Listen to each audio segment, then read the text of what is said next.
I am sorry about that. For some reason, the game crashed.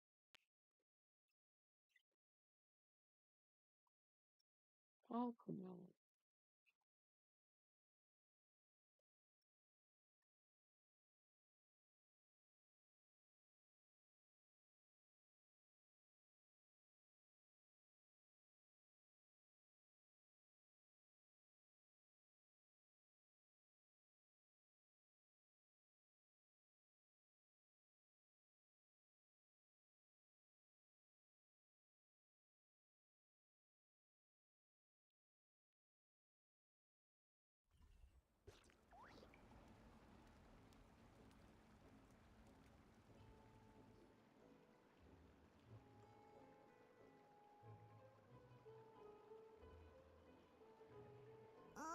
What? I want to hear someone talking.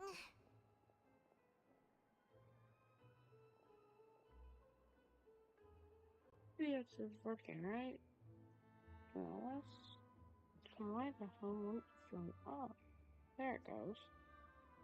For some reason, it wasn't showing up. Alright, coming!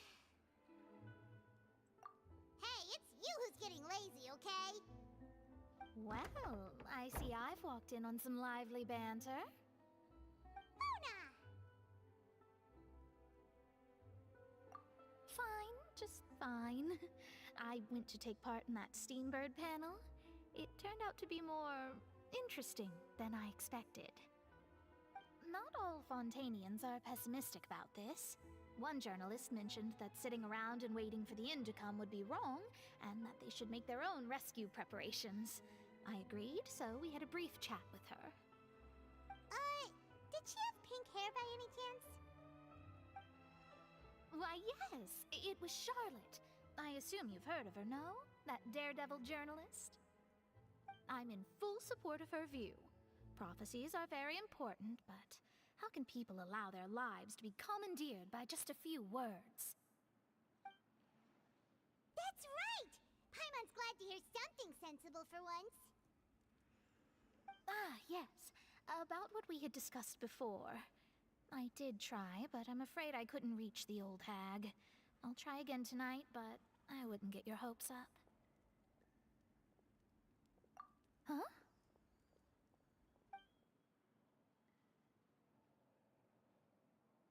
Goodness gracious. Are you serious? I believe she came to pass a message to us. She said that even the god's gaze has blind spots. Pretty bold if you ask Paimon. Most people would believe the gods to be all-knowing, right? The Hexen Circle members are certainly anything but ordinary. As for the mage named N, the old hag has mentioned her a few times. She said that N's sense of direction is incredible, and that she loves guiding those who are lost. But I've never met her, and if she were still alive, she'd be... well, suffice it to say that the hag's at least a few hundred now, and N's been around for longer than that. Whoa, the Hexen Circle sounds like a scary group. But they must really stay in shape to live so long. Their abilities alone are pretty terrifying. If she came to see you personally, then the problem you're facing must truly be of great importance. Well, it's not like Paimon could understand anything she said. Yes, she was quite cryptic, but I suspect she means that there is still a way to turn things around. She didn't say when or what that would be, though, so... perhaps it is something that you cannot know right now. True, her words were meant as a helpful hint. But when will we realize their value and meaning? Was that the best answer that my question could have gotten? Traveler, Paimon, are you two all right? Oh, we're fine. We're just a little down right now. It kind of feels like the end is coming, you know? I see. I feel that same sense of desperation, too. I guess you could consider me someone who has often witnessed fate. So far as I have seen, it cannot be swayed. But even so, I still hope for and believe in miracles. Astrology is eternal and rational, but fate may not be. It is cruel, but it can also be beautiful. Perhaps that's what En was trying to tell you. Not to lose heart, and to believe that what you are seeing playing out before you is not yet set in stone. I did originally think of steering clear of all this, but I couldn't. Even if this is all futile, I still wish to help everyone. If we don't struggle to the last, then how can we face the end when it comes? Huh. You do have a point. There I go, talking about astrological principles again. Sorry about that. The moment I start talking about work-related stuff. I need to get going. Don't worry about it, Mona. And thank you. It was worth trying to comfort you, even if only a little. I believe that you'll help those who are struggling in the same way I did. I suppose that might be why we always seem to meet by coincidence.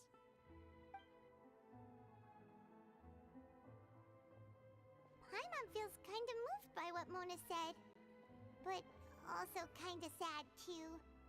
Hey, Traveler, Paimon suddenly feels like going outside for a walk.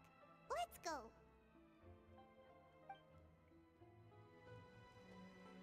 Let's walk around the city, shall we? There's a few spots we always like to walk by.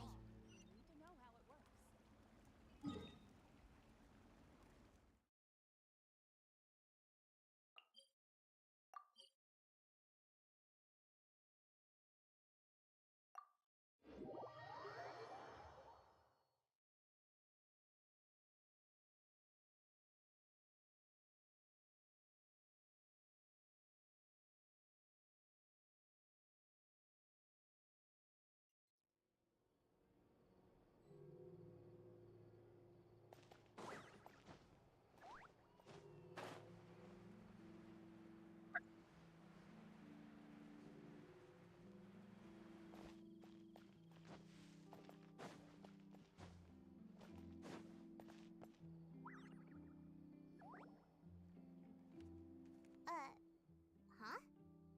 Our names are written in this newspaper. What's going on? Maybe we're famous. Let Paimon see! The underwater stronghold, the Fortress of Meripede, has continued in its noble autonomy, but that does not mean that others cannot interact with it. My recent attempts to enter the fortress bore little fruit. Huh. Guess Charlotte still hasn't given up on that.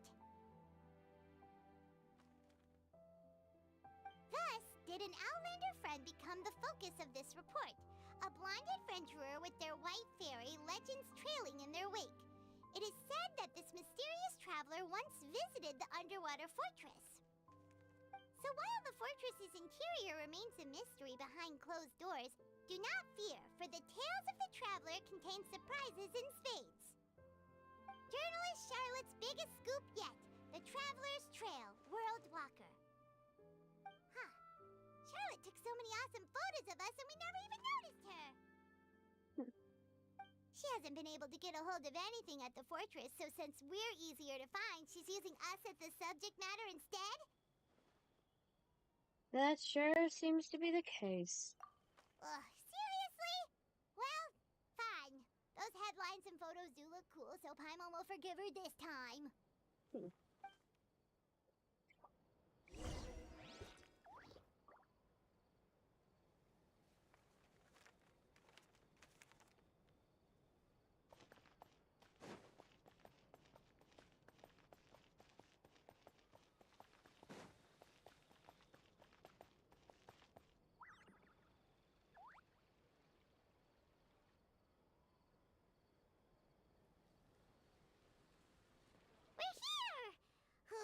Paimon's hungry. Should we go in and get something to eat?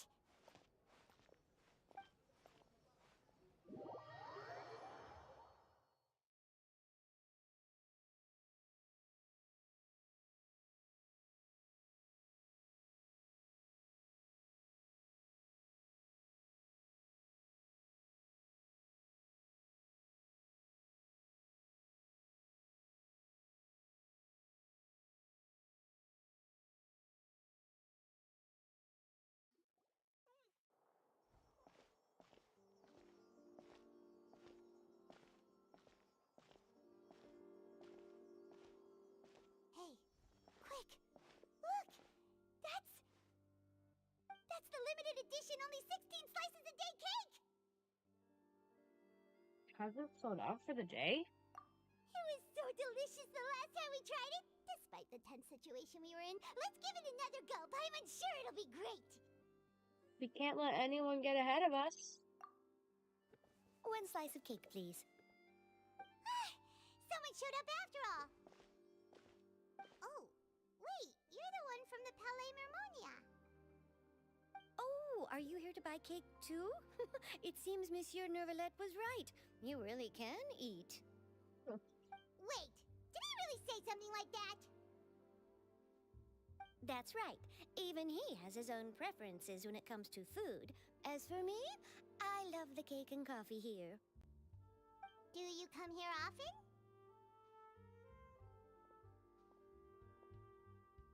Usually every day. Every day? It's part of my daily schedule, apart from work. I shall have my cake and coffee. Then what if someone told you one day that this place would be closing soon, and you wouldn't get to eat cake here anymore? What would you think? But why would it close? Well, Paimon doesn't know either, but maybe the waters will rise tomorrow. You know, like in the prophecy. Oh, the prophecy. To be honest, I haven't paid much attention to that. No, still, even if there'd be no more cake tomorrow, that wouldn't keep me from having some today. No, it's the same for eating in general. You might not be able to eat tomorrow, but if you can do so today, then you should carry on. That's what people call living, you know. Huh. Don't be sad. Excuse me, could I have 2 more slices of cake to go? These 2 slices are for you. Sijuin said that this kind of expression you're making is what humans call being sad. Oh, you know Sijuin? I sure do. She was born before me, and she sometimes comes to the surface to teach us things about humans. She said that humans are creatures that are saddened easily, yes, and you can only lift their spirits by feeding them delicious food. So please try the cakes here. I've got something else to do, so I'll be going now. You two try to stay in a good mood after eating, all right? Bye.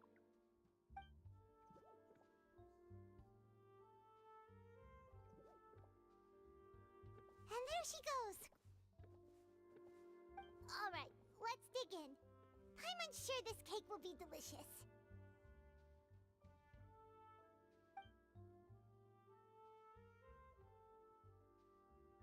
It's more delicious than last time, and the flavor gets even better with a sip of tea.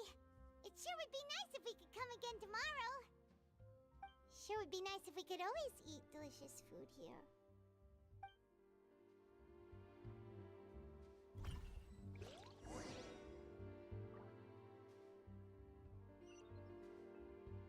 I won't stop thinking about the prophecy. You're gonna start making me sad now.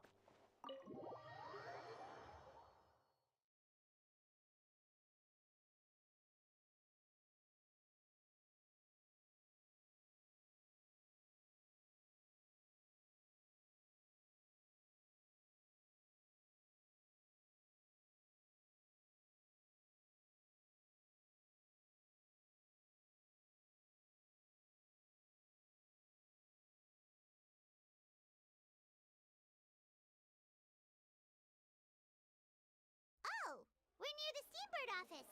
Let's go look for Charlotte and have a chat.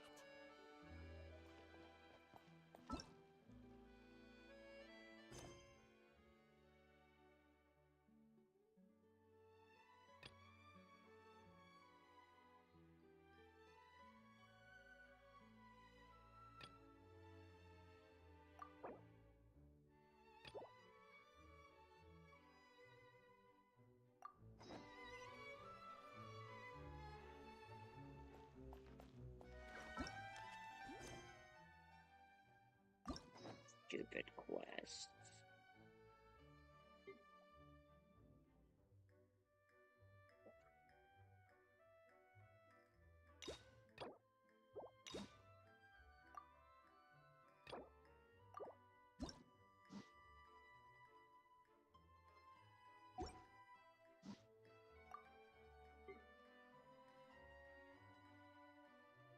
What did I get?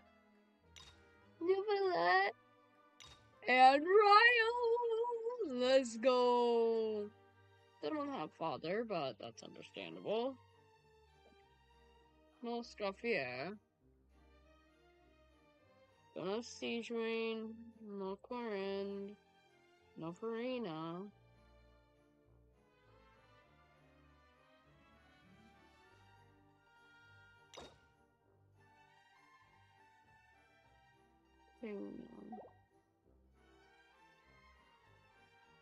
Oh, I have to do Kokomis first before I can get Ito. I might go and do,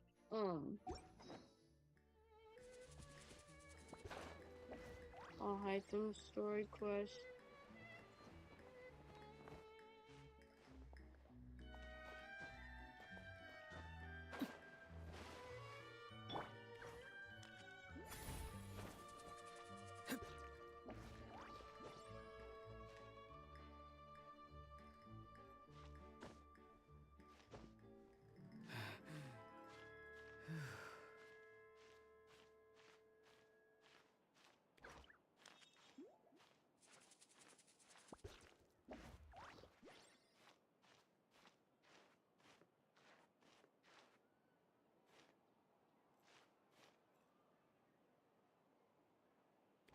Stamina recall.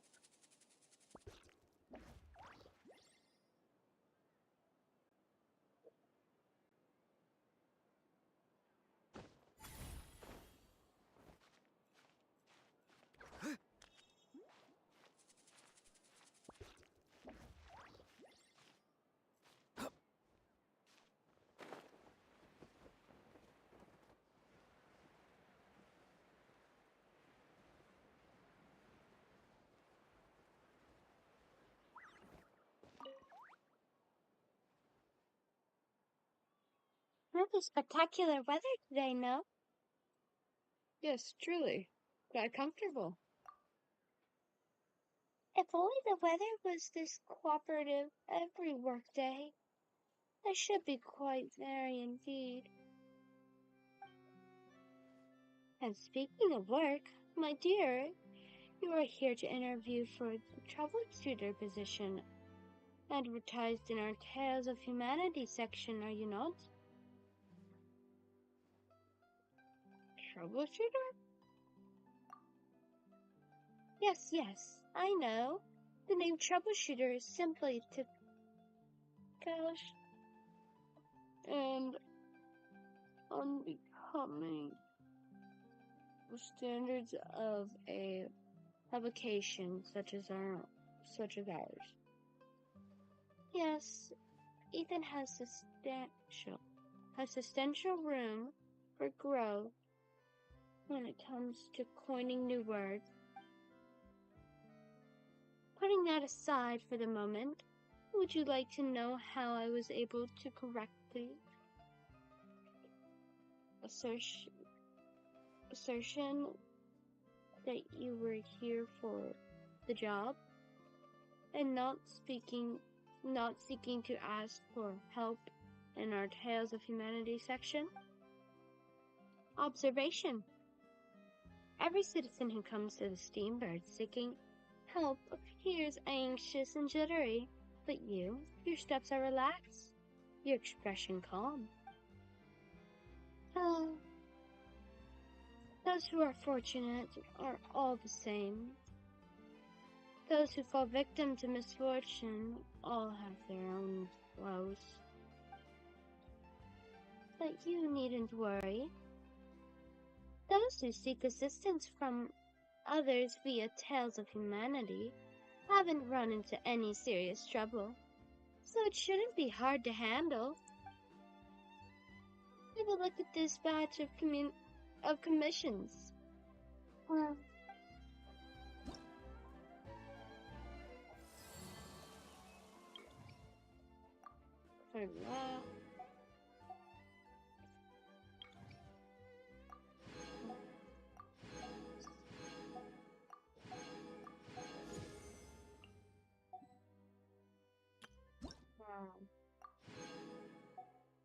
Ooh, recipe.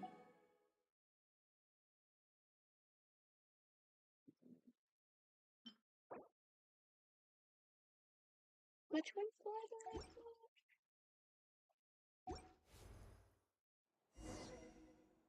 All you need to do is find some time every week to read through the submissions of Tale of Humanity. Pick out a few commissions you'd like to handle, and come find me to collect your payment.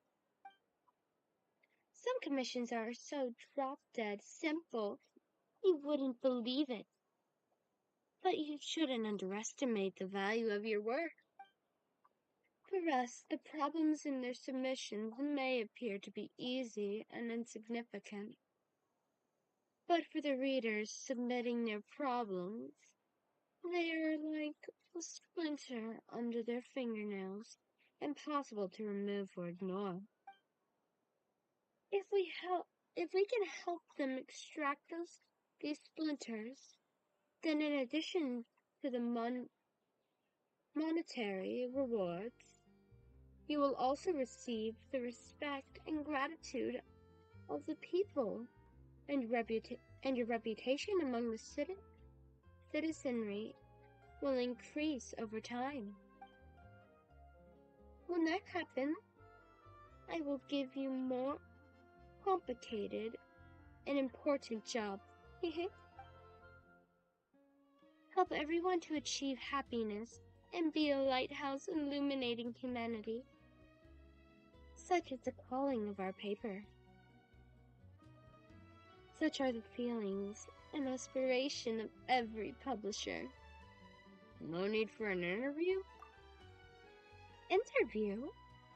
Your interview was complete before you even arrived. Don't be surprised. I have my ways. If I couldn't even manage that, how could I manage a newspaper? Alright, I've told you everything you need to know about this job. As for whether or not you want to take it, that's up to you. That's up to you now. Think it over.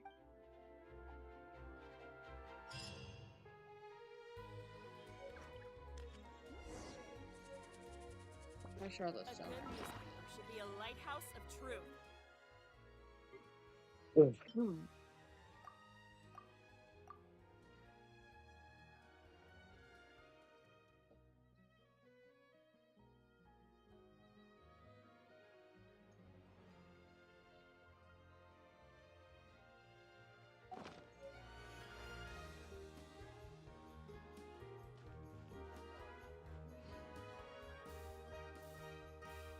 Wow! If it isn't the Traveler and Paimon! Oh, have you seen the article I wrote about you? Ha! You've got some nerve! You just used us to make some quick mora! Can we negotiate a profit split? Oh, you needn't worry about that. I heard that you were in Poisson some time back, so I sent you a letter to discuss just that. It appears you didn't receive it, though. It's all right, though. I've set aside the amount intended for you. I've even set the table with some food. Really? Oh, you're the best! You're almost a little too easy to win over, Paimon. If I were a journalist with ulterior motives, you'd be in trouble now, you know. Oh, Paimon knows you're not like that. Still, what brings you here all of a sudden? Were you looking for me? A friend of ours met you a while back, and when she mentioned it, we thought of coming to see you. Her name's Mona. Ah, so you know Miss Mona as well. She's a guest columnist for our paper. Really good one, too. She's so young and already such a brilliant astrologist. So she mentioned me? What did she say? She said that you're a real daredevil of a journalist. Nice. In which case, can this daredevil journalist dare to request an exclusive interview with the legendary Traveler and Paimon? Huh? So your article in the paper today doesn't count? Oh, of course it doesn't. That was more like live photography. What I'd like to do is dive deeper and ask you to talk about the things you've seen and experienced. You seriously want to interview me? Yeah, are we even qualified enough? Why not? If say you're worth an interview, then you're worth it. But not right now, of course. I'll need a few days to prepare. Oh, in that case, we'll just chat when you have the time then? Oh, so that's a yes? Ooh, splendid! I'll tell the editor-in-chief immediately. I'll have to apply for lighting, a venue, some props, and... Whew, so much to get done now. Talk to you later. Wait, Charlotte, Paimon's still got a question for you. Hmm? And what's that? If, just for example, Fontaine were to be flooded tomorrow, what would you do today? Huh. That's the prophecy you're talking about, isn't it? I mean, I do hear about it often, but I've never once thought that the day could be tomorrow. If you're seriously asking, then I might try and think of a way to leave Fontaine. Oh, but I'm still a journalist first and foremost. That means I have a duty to be reporting from the scene. And secondly, I wouldn't forsake my homeland that easily. From what I've seen, most people don't know what they'd do should the worst come to pass. In truth, it might be better just to behave like normal rather than worry over such an end. So in all likelihood, I'd probably still be prepping at the office for that interview of ours. I know what you're thinking. That sounds a bit sad, but I've always believed that it's best to do what you enjoy. Just think about it. If this nation really were to be suddenly destroyed tomorrow, but I still successfully finish an exclusive interview with a truly unique person, then the story I would wind up writing would truly be timeless. And then do you know what I'd do? Well, I'd write that story, send it for printing, and use messenger pigeons to get copies out to the various nations as soon as possible. I'm not a dreamer, nor am I a workaholic, but I do love my job, and I'd be proud of leaving such an article behind. I guess you could say that I was born to be a journalist. But anyway, that's my answer. And on that note, I'll get back to my preparations. That's so nice. All of a sudden, Paimon actually kinda envies her. Anyway, let's go and take a look at the sea, shall we?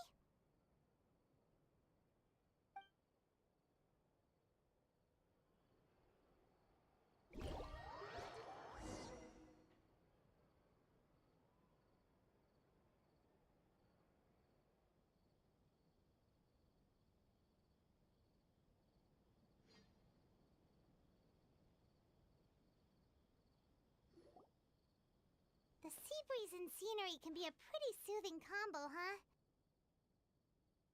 I will be back in a minute. I have to go put the girls up.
Paimon's been thinking.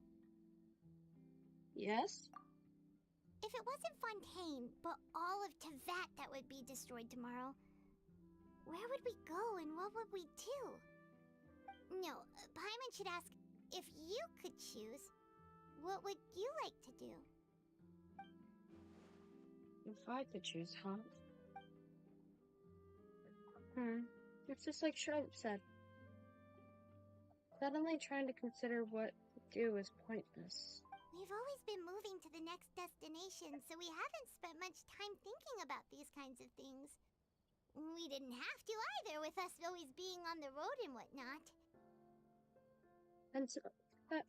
Until that moment comes, I think I'll keep journeying on. You mean, still traveling? Yes, cherishing every single moment that I have to look upon this world. Huh. Wait, isn't that what we've always been doing?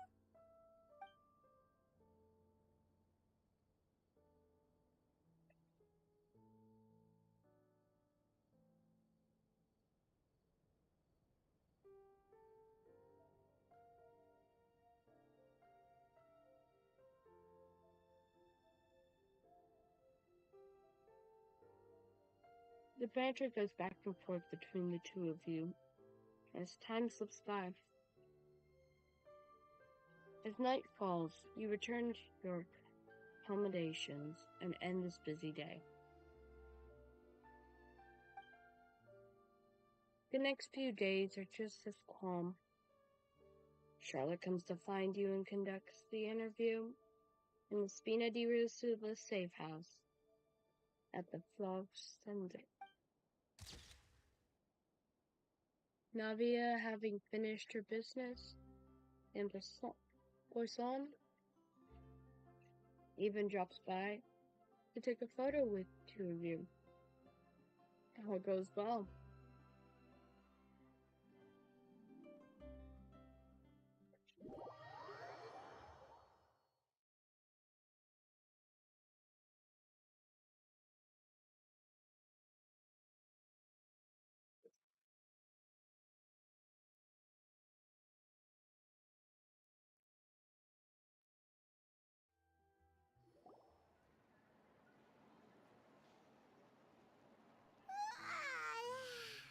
Feels like you'll grow mold if you stay here long enough. But it's still better than the Fortress of Meropide, that's for sure. It's not only damp there, but salty too. Ah, so the two of you are still here.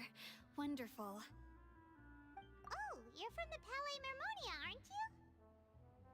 I'll be right back. I need to grab my water.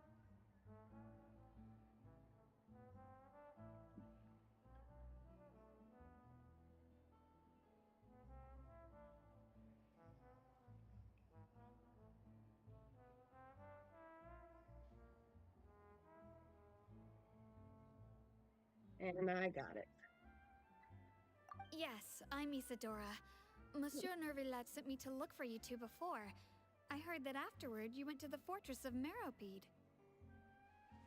So, are you under the impression that we might be wanted criminals? Not at all. I'm well aware that you're friends of his. Actually, I'm here to pass along a message from him. Let's hear it. Something happened? Yes, inside the Opera House. The Maréchaussée Phantom has declared the incident a small-scale riot. A riot? Well, that said, I don't personally think it was that serious. Lady Farina was watching a performance at the Opera House, and while she was resting during an intermission, some other audience members suddenly started harassing her, loudly accusing her of doing nothing about the prophecy crisis. And before she could respond, others started to join in. The crowd continued to grow, and protests against the Hydro Archon started to break out. So people have started to put the blame on Farina. Guess they finally found an outlet for the pressure they've been under due to the prophecy. I agree. People will naturally rely on gods, as is customary. But the moment people feel threatened, gods are also the first to be blamed. So what happened after that? Is Farina okay?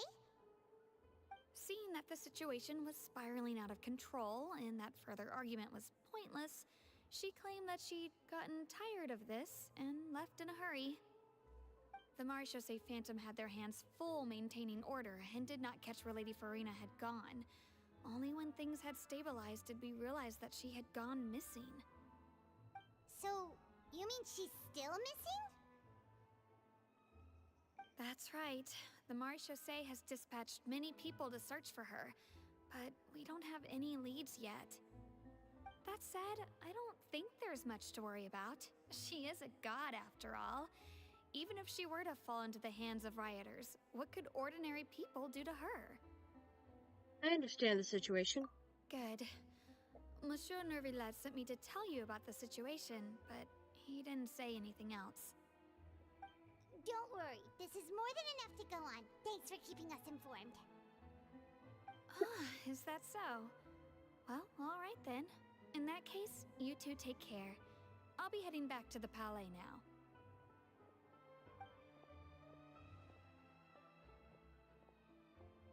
Well, sounds like we should hurry over to Poisson then. You sure caught on quickly. If we know Farina, she won't try to fix things in this situation. Instead, she'll look for a place to wait out the heat. And, as we also know, she may be loud and dramatic, but she doesn't have a heart of stone. When Nervillet was talking to her in the Palais Mermonia, and she heard about Poisson, she couldn't hide her sadness and remorse. It would be hard for her to ignore being accused by the public today. Paimon thinks Farina's probably taken the opportunity to slip away to Poisson and try to relieve the sense of guilt that she's feeling. Huh! Well, what do you think? Paimon knows the answer, of course, but Paimon can do the analysis to back it up too. Cool, huh? See, becoming a detective's done you some good. Looks like those detective novels have had an effect on you. In that case, there's not a moment to lose. Poisson, here we come!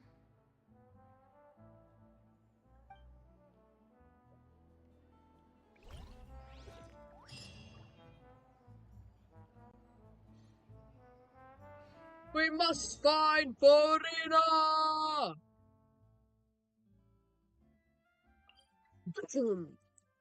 Find Farina! We must find her!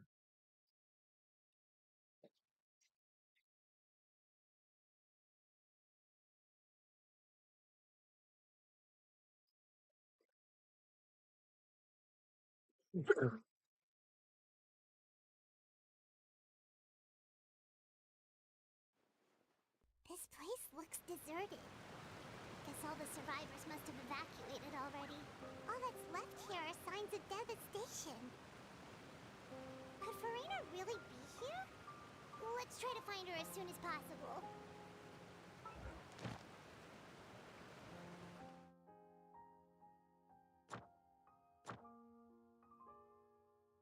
Oh my god. The long-term encounter points are so high. Damn.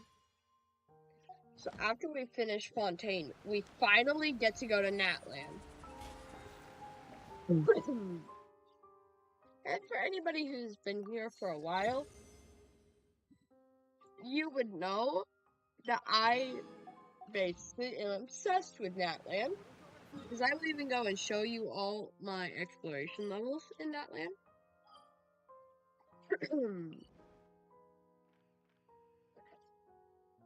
I have some pretty crazy numbers. 60%. My highest one is 87%. My goal is to be able to max out an area before I get to Natland. But I don't know if that'll even happen anymore. So there's 60%, 87%, 27%, 49%, 33%, 52%, 25%, and 35%. And then let me check my exploration in the volcano. Only 10% in the volcano, but it's not that bad. It's not that bad. Chasm? 4%. I don't like the chasm. I have one maxed out area, and it's the Galesong Hills in Mondstadt. I might go and try to max out my exploration for this. You know, I might have to go check my reputation.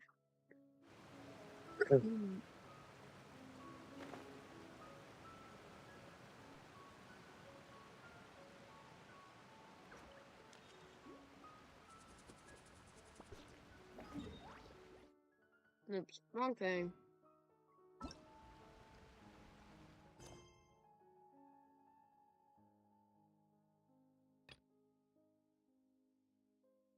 There we go.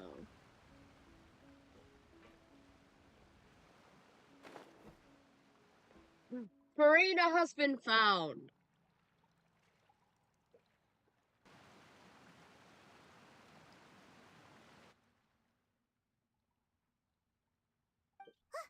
That's Farina, right over there. She really is here all on her own. Jeez. Stay quiet for now.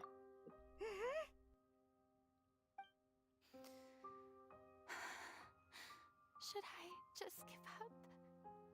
This is all meaningless. What was meant to happen did happen after all. Everyone's dead. I'm sorry.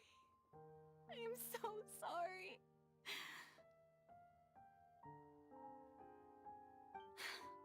Give up, Farina. There's no point in holding out.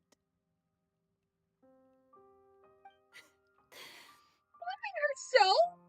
I'm sorry. But what can I even do other than to repeat meaningless apologies over and over?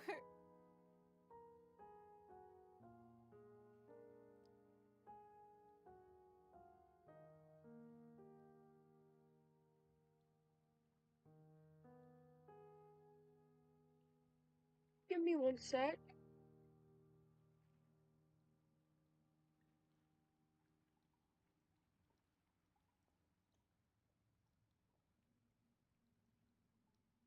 Oh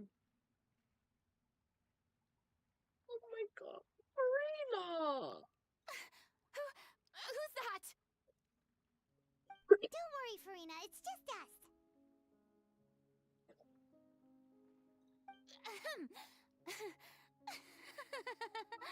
So it is you, blonde traveler from another land. Why, I almost thought you were someone from that mob of my ignorant subjects, come to kneel and beg for my forgiveness. Farina, you were crying just now, weren't you? The tear stains on your face are obvious. What do you mean, tear stains? Oh, I remember. The show at the Opera House earlier this morning was so moving. I'm still trying to process it. Who did that uncivilized rabble think they were, disturbing my enjoyment of the arts? They even dare to tout their Archon. I must teach them a lesson. I can just imagine their twisted and frustrated faces once they realize that I'm nowhere to be found. Oh, and I'm sure Nouvellette and those people from the Marche Chaussee Phantom are freaking out right next to them, too.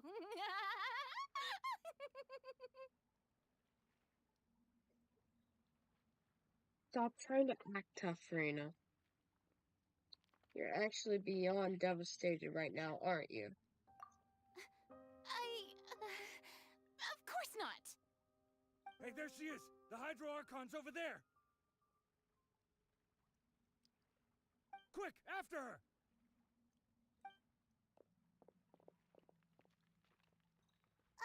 Farina, those people seem to be after you. They are? They're just some rabid fans. ones who want to cut the line because they haven't been able to meet me in person, aren't they?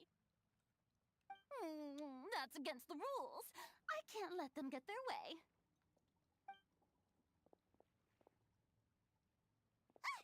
Farina just ran off!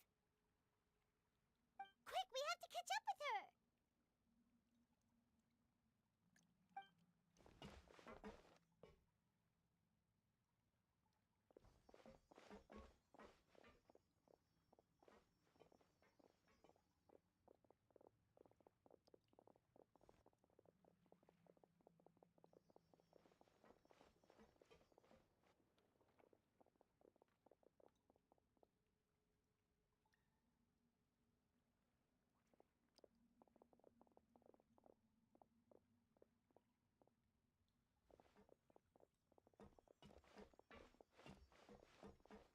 This should be the place, right?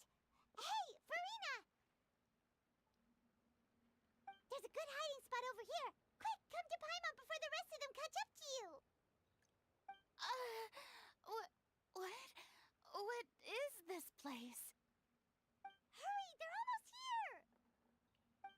Fine. I suppose haste is warranted. Lead the way.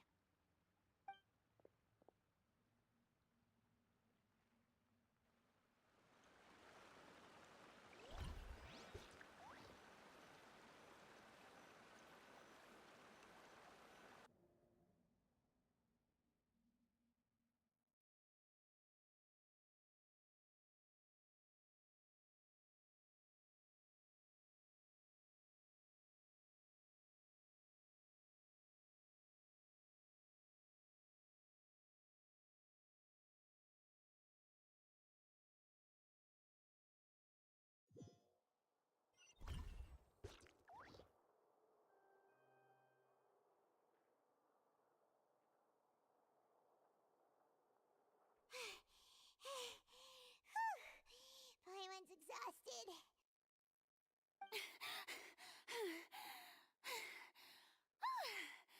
I'm so tired. I totally thought they had caught me.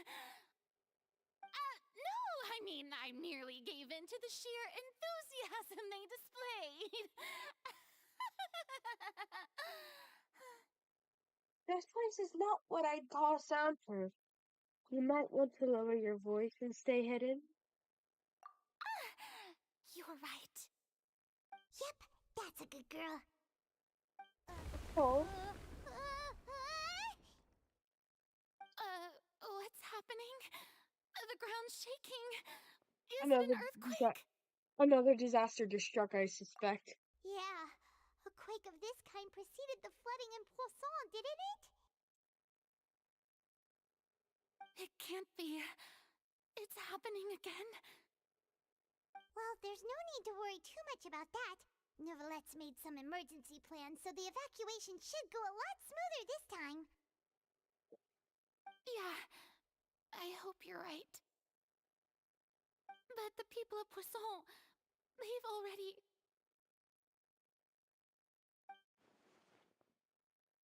Has Farina finally reached her limit? Now that she's talking about her actual feelings, she's starting to look far less stiff.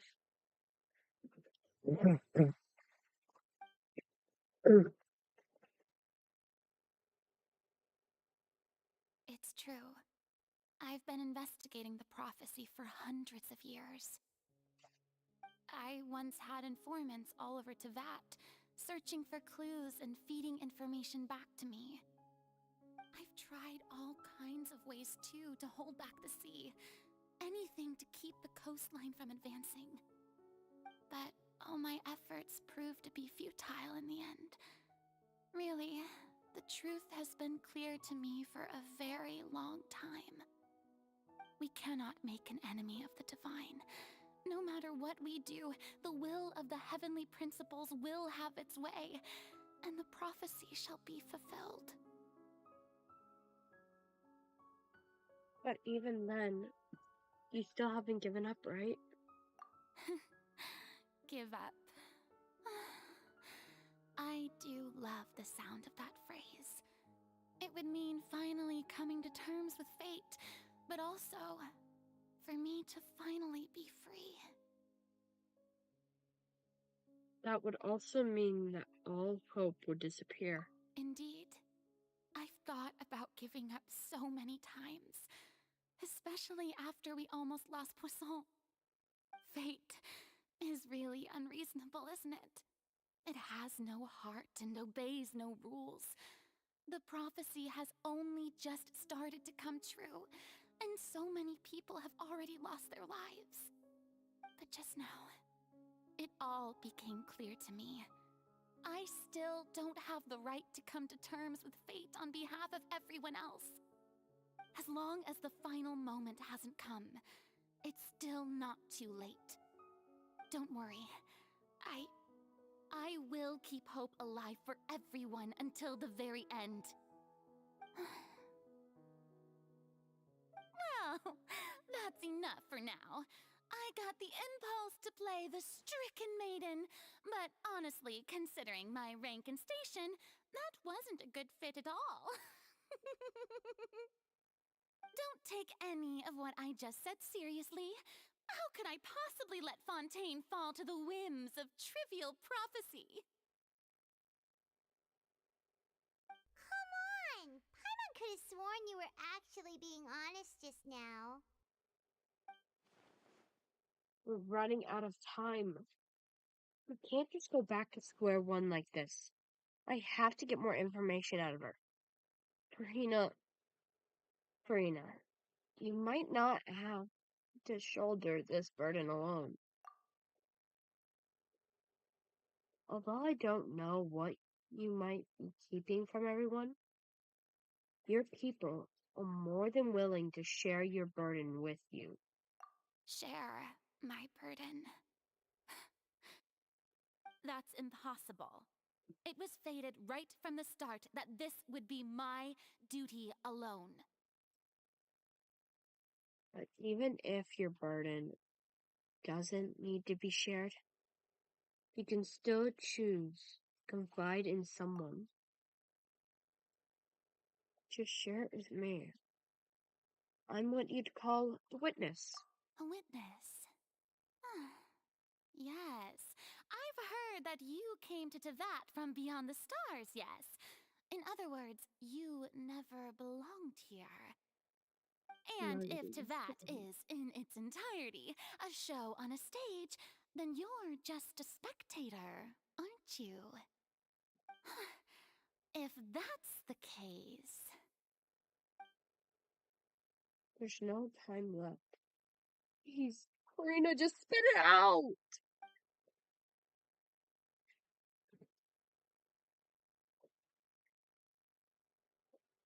Pepsi? Question mark?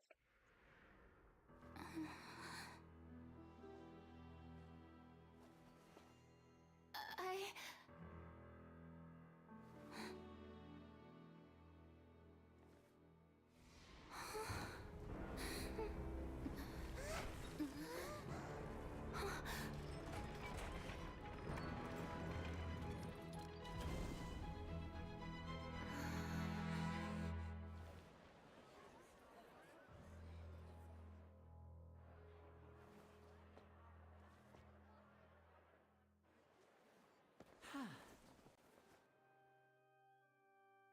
Aww! Weren't we just in Poisson?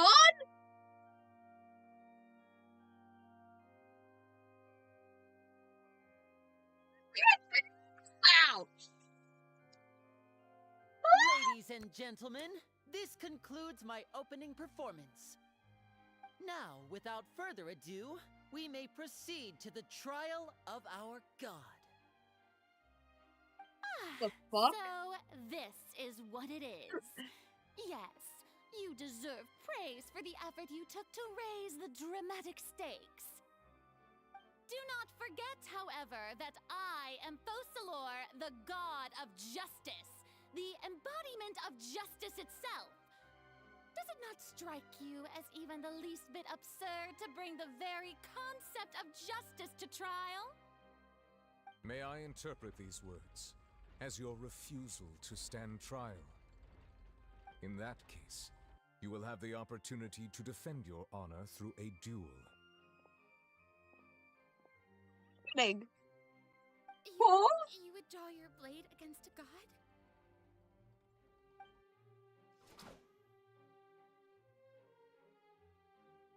I see.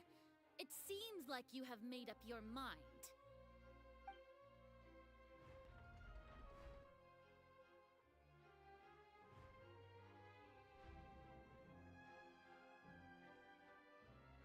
Paimon can't believe it. She just surrendered. She doesn't want to fight. She doesn't want to fight her friends. What's going on? Did I just see an Archon surrender to a human? She doesn't want to fight Clarin. Utterly humiliating. She doesn't want to fight Farina, Clarin. What is the meaning of this? It would seem that there has been a misunderstanding.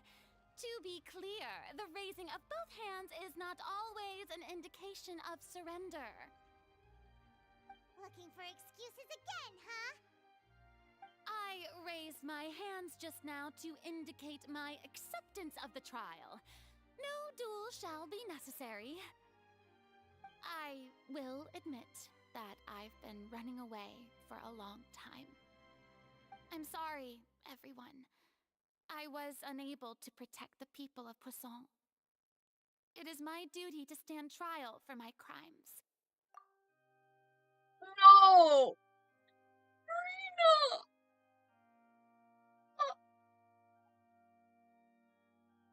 No! Girl, don't start blaming yourself! You are not the only ones to be disappointed in me. I, too, am exceedingly disappointed in myself. But now, it is time for the Hydro Archon to show you her courage and resolve. I, Farina, will use this trial to show the world the true meaning of justice! This time, I will protect you. Applaud and rejoice. One of the most outrageous and fantastical arcs known to the opera epiclese is now unfolding before your eyes. Mark my words, this shall be one of the most exhilarating and brilliant shows ever to grace the stage of Fontaine. The trial of the Hydro Archon, Focalor, will now begin! Woohoo! Oh, now we're making history. She's so dramatic. Why does it feel like Farina just took over the whole thing? Like, come on! Didn't she just get forced to stand trial for her crimes? Also, even though she's still acting super dramatic, she is taking this seriously this time, right? All right, then. Who will be my opponent in this trial? The court asks the prosecutor to please take the stand. Thank you, Your Honor. Is that so? Very well. Then please speak, witness of Tivat, my accuser and fated opponent. Well, we were so close to getting her to tell us the truth, and it still turned out like this in the end. It's okay, though. As long as we can defeat Farina in court, we'll still have a chance to figure everything out.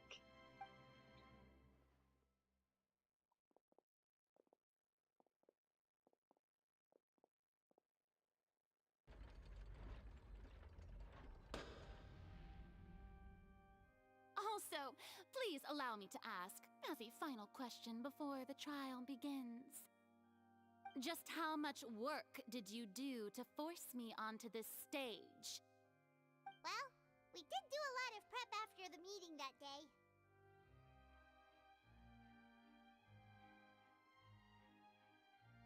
I can go over the tasks assigned to the Spina di Rosula, since they were rather straightforward and easy.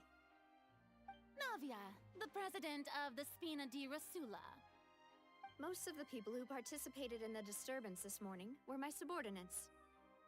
They changed into plain clothes and came to the Opera House as regular audience members, waiting for the perfect opportunity to incite insurrection against you. The people's resentment against their Archon has been building as more and more of the prophecy is fulfilled.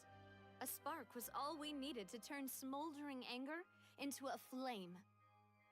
Moreover, according to our understanding and analysis of you, when something like that occurred, you would likely flee the scene and head to Poisson by yourself. So, we arranged for a second group to lie in wait there. So, you mean the ones who scoured the settlement for me were also from the Spina? And their goal was to force you to step into the giant magic box so you may personally participate in the greatest magic performance in all of Fontainian history. That's right. That house was a magic box, rather than someone's residence. As the super ultimate version of the setup that I used when I first performed at the Opera Epiclese, the volume of the box was increased by a whole order of magnitude, and the distance it traversed was the entire gap between Poisson and Aranias. Its cargo, of course, was an Archon instead of a human. My thanks, Farina. Without your help, we could never have pulled off such an extraordinary performance. You're welcome? Of course, this performance was only made possible with Father's support. The House of the Hearth spent a massive amount of labor in Mora to pull this off. We had to select a location, construct the giant magic box, dig a tunnel, and open up a path through the water. It was a lot of work for all of us. So, in other words, the earthquake that we felt within the giant magic box was just a normal tremor from the transportation of the whole house? That's right. It wasn't a sign of another disaster to come. Sorry about that. We deceived you back there. Then, I can guess Nervilette and Cloran's parts. You gathered a crowd, prepared a stage, and made sure that the champion duelist would be immediately ready for a fight. Also that as soon as I appeared on the stage, the trial may commence without a hitch. Am I right? Yes, that is correct. Well, Clorand, I must commend you for your courage. Only the most outstanding champion duelist in all of Fontaine would accept a duel with an Archon without flinching. Thank you. As for you, traveler, I suppose your role was to keep me distracted with conversation once you found me in Poisson. You'd make sure that I didn't notice anything amiss before revealing yourself as my prosecutor once we'd arrived onto the stage. No, you guessed wrong. Oh? My mission was to give you one last chance. We hoped that you'd share your secret with us before the magic box arrived on the stage. Is that so? Then I suppose I must have missed my final chance. It's fine. It matters not. What's done is done. The stage is already set, so there's no reason to disappoint the audience. Let's see this trial through to the very end. Yeah, the only thing we can do now is to judge the Hydro Archon. Still, I can't help but be a little bothered by the conversation earlier. What did Farina want to say to me right before we arrived on the stage? Madam Prosecutor, please allow me to pass this along. This is a document that Miss Charlotte applied for and received permission to share with you during the trial. According to her, it should speed up the proceedings. Huh? Charlotte wanted to give us something? Oh, so she's here too! Hey, Charlotte!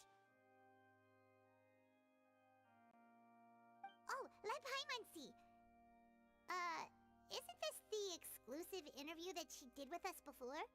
So she's already finished it, huh? Wait, then that means this document is a perfect timeline of everything that's happened ever since we stepped foot in Fontaine! So in other words, we can refer to this anthology of evidence every time we want to use something from our journey as evidence for an argument! It's a super practical gift. I never would have thought of using it this way. Let's quickly confirm the information in it. Just think of it as a refresher, alright? If I have to read, I'm not reading it. The Hydro Archon in the very first duel you took part in at the Opera House. That's one for the history books, all right. I didn't think that you'd wind up getting to the bottom of the case I'd been following all this time. I guess you could also see this as a happy coincidence. This is the first time Monsieur Nervillette had a difference of opinion with the Oratrice. Even the Hydro Archon can't figure it out. A Fatui Harbinger. She's an extraordinary person. Her instinct must mean something. The fortress of Meripede was almost destroyed in a single day. That I didn't witness that scene personally will always be a source of professional regret, I think. According to Monsieur Nervillette, both Child and that whale should have been in the primordial sea at that time. I nearly lost my awesome friend Navia. To be honest, that still gives me shivers.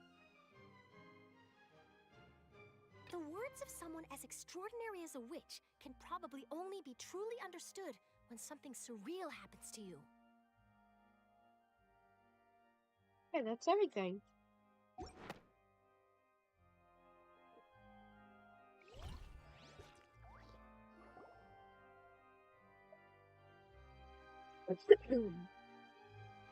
The prosecution and the defense are both in position.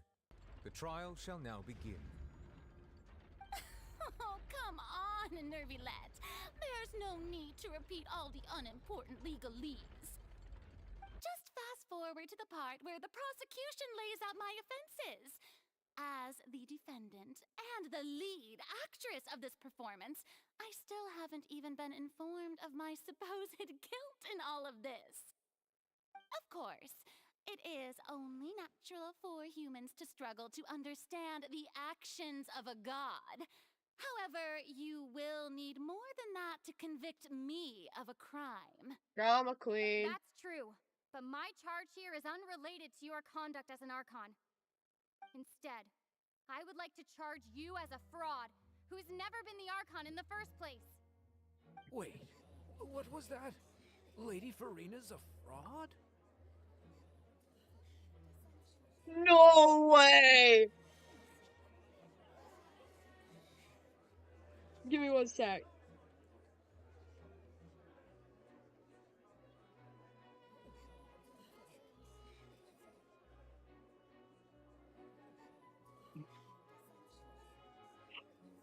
Oh my god! Oh my god, it's true though! It's true! It's true! It's true though! It's fucking true! Oh my god, it's true though! It's true! Farina technically isn't the Archon, Fossilor is! Oh my god! Oh my god, why? Oh my god! She probably doesn't deserve this, but, it's the truth! It's the truth, though! Hey, I came here thinking that we were going to try the Hydro Archon for forsaking her duty, but did I hear that right? She's not our Archon at all? Charge accepted. Lady Farina, do you plead guilty to the charge? She's not Fossilor! Lady Fossilor Farina. is the true Archon! I plead not guilty. How can I be guilty? There is no way that I, Fossilor, otherwise known as Farina de Fontaine, a member of the Seven and the Regina of all waters, kindreds, peoples, and laws of Fontaine, could be anything other than your true Archon. Farina and Fossilor are two different people! Farina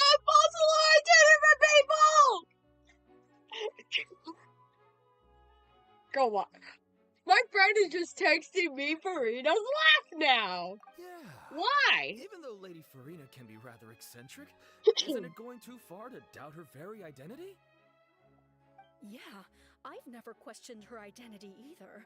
Sure, Lady Farina can be super irresponsible, but what grounds does that prosecutor have to make such a huge claim? I have cause to believe that common sense will prevail in this case. Many of the members of the audience have known me as the Hydro Archon ever since they were born. There would be no fooling their memory. See? Even the Oratrice has decided to show me its favor. Are you sure you want to commit to a charge that will never be upheld? If you wish to drop the case, I can promise you as the God of Justice that you will not have to face trial for making a false accusation. We will treat everything that's happened as a dramatic spectacle and move on with our lives. What do you say to that? An argument with near impossible odds, huh? We have to not only refute Farina's claims, but also overturn the long-held beliefs of the people.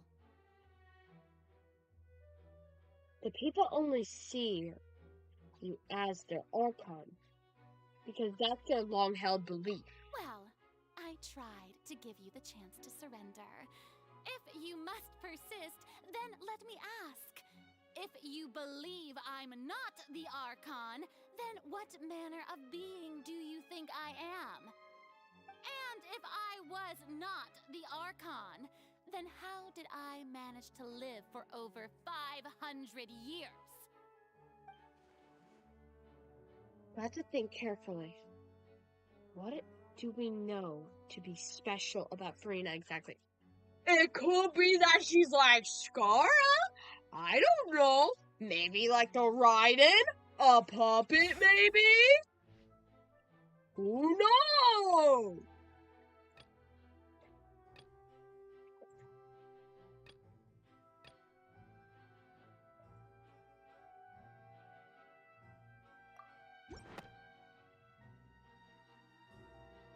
First of all, you may be a member of another long-lived race, which would allow you to naturally possess an extended lifespan. And second of all, even if that wasn't the case, there could be other ways to extend your life. Such as a curse? Who gave you that idea? Was it the knave? You'd sink so low as to use a harbinger's words against me. It doesn't matter who gave us the information. What matters is the veracity of the claim. A curse? I once thought it possible that the aura of an Archon might naturally resemble a type of curse. But in light of this claim, perhaps what I sensed was not your divinity, but a curse after all. Neuvillette sensed it too, huh? So Farina, instead of an Archon, could you just be a cursed human? Lady Farina is actually a human? Well, it is true that it's extremely difficult to tell humans and gods apart just by looking at them. It's not impossible.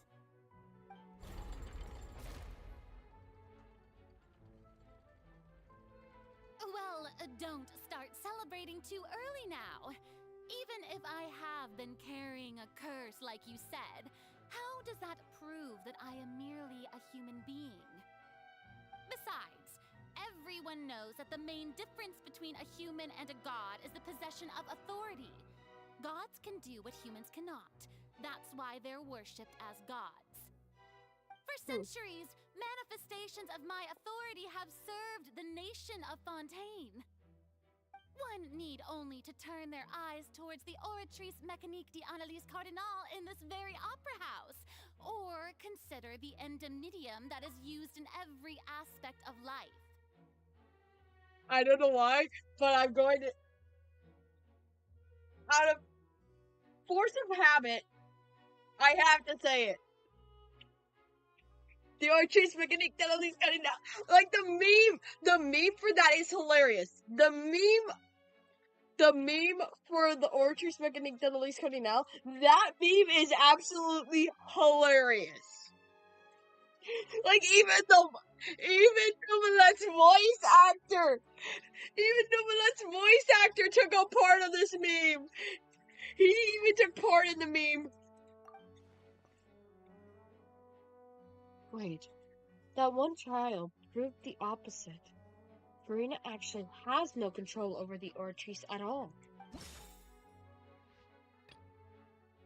Child's conviction. You tried to reference the Oratrice, but weren't you as confused as all the rest of us when the Oratrice declared Child to be guilty without any proof? Otherwise, you should have come up with a good explanation for that by now. Didn't I make myself clear at the time? The decisions of the gods are naturally difficult for humans to comprehend. There is no need to provide an explanation. Lady Farina, I believe a reminder of your current circumstances is in order. While the court is in session, the principles of justice and the law must come before all else. While you are an Archon, you are also first and foremost the defendant in this trial. You will prove yourself unable to defend against the prosecution's charges if you continue to withhold vital information against the rules of the court. I never thought you'd use that kind of rhetoric against me. That was no trick of rhetoric, Lady Farina. I've merely reiterated the rules of the court. Rules that all should respect and follow. So, you neither knew why Child was declared guilty, nor did you understand the structure and operations of the Oratrice. Instead of having been created by you, the manifestations of authority you mentioned have been made by the real Hydro Archon, haven't they? The real Hydro Archon? Well, now you're really losing me. It is true that I did not know why the Oratrice gave out a guilty verdict that day. But the Oratrice handed out that verdict unilaterally, and it has been operating independently ever since it was first created. You can't argue that just because a divine creation is flawed, that the god behind it must also be no god at all. She's still throwing out all kinds of excuses. Seems like she's confident that we won't be able to produce proof that she has no power over the Oratrice. Sure, we can put the Oratrice aside for now. But Miss Farina, could you give us a brief demonstration of your power as an Archon? My power as an Archon? There are many ordinary citizens in the audience. How can I just carelessly demonstrate the formidable power of an Archon? If that poses a concern, I'm prepared to extend my protection to the audience. You don't need to go that far. A brief demonstration of your power over Hydro should be quite harmless. Surely an Archon can at least match the capacities of a human with a vision.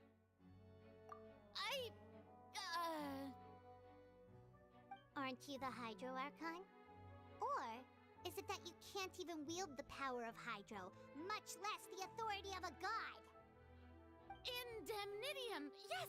It's all because of Indemnitium! All Archons derive their power from the faith of the people, and I've converted the people's faith in justice into Indemnitium! Thus did I give up all of my divine power to provide everyone with energy for their daily lives. Have you ever seen a more magnanimous god? Isn't that a huge stretch? Yeah. I've no seen matter how gods generous better an than you, Archon I'll can be honest. how could they give up all their power? Can a god with no power even still be called a god? It's got a point. It seems like nobody's buying Farina's excuse. Hey, come now, everyone. Please don't stare at me as if I was a liar. I'm still the same Farina you knew, right? The one that you loved. Shouldn't you want to believe in me? Okay, this is getting sad. You've got to believe me. If what the prosecutor said is true, she really has committed a grave offense. Did she It's deceive getting all sad. of us? And all of our parents and grandparents too? And all of our ancestors? Ever since they were born? This is getting sad. Enough. That's enough.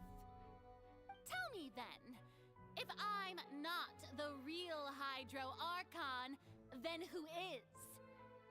If you have no evidence of another Hydro Archon's existence, nor can you find anyone who can back up their claim to be such, then what grounds have you to say that I'm not actually the real deal? Wow, she came up with yet another argument. How can we refute her now? Seems like she really doesn't want to give up. If we can't prove that she isn't the Archon, we can try to prove that she is just a human. And if she's only human...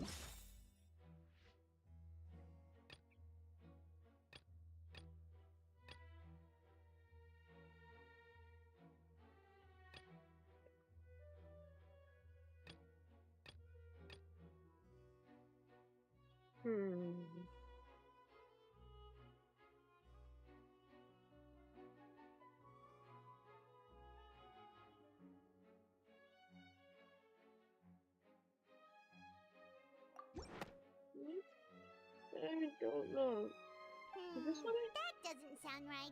Paimon doesn't think this clue can be used as compelling evidence to build our case.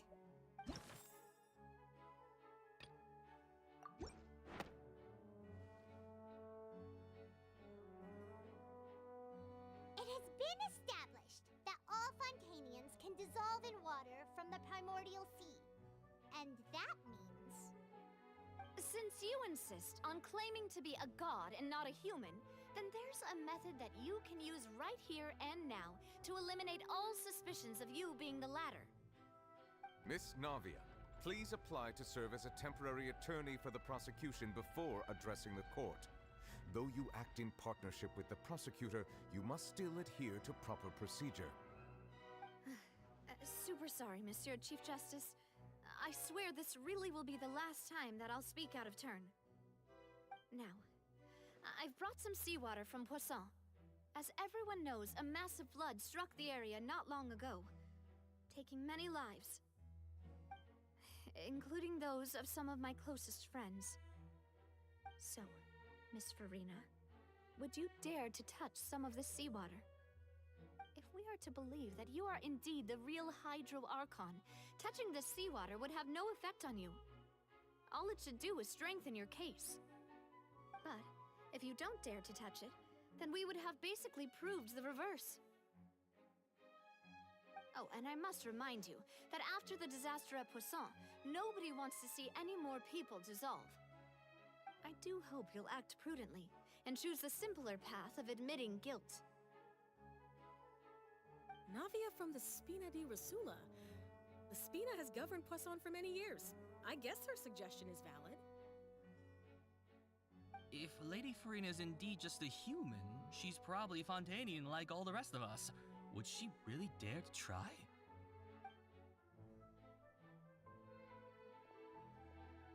Shit, she's actually gonna do it.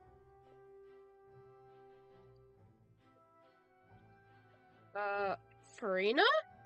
Lady Farina, this test has been unilaterally proposed by the prosecution. As it falls outside the realm of standard court proceedings, you possess the right to decline participation.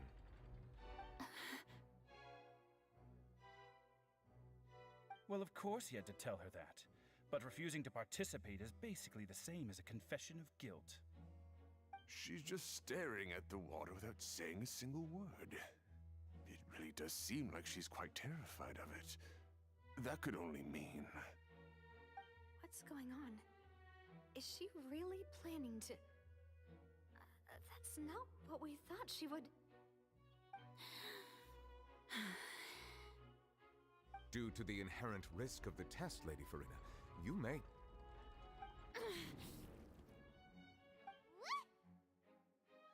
Hey! Actually...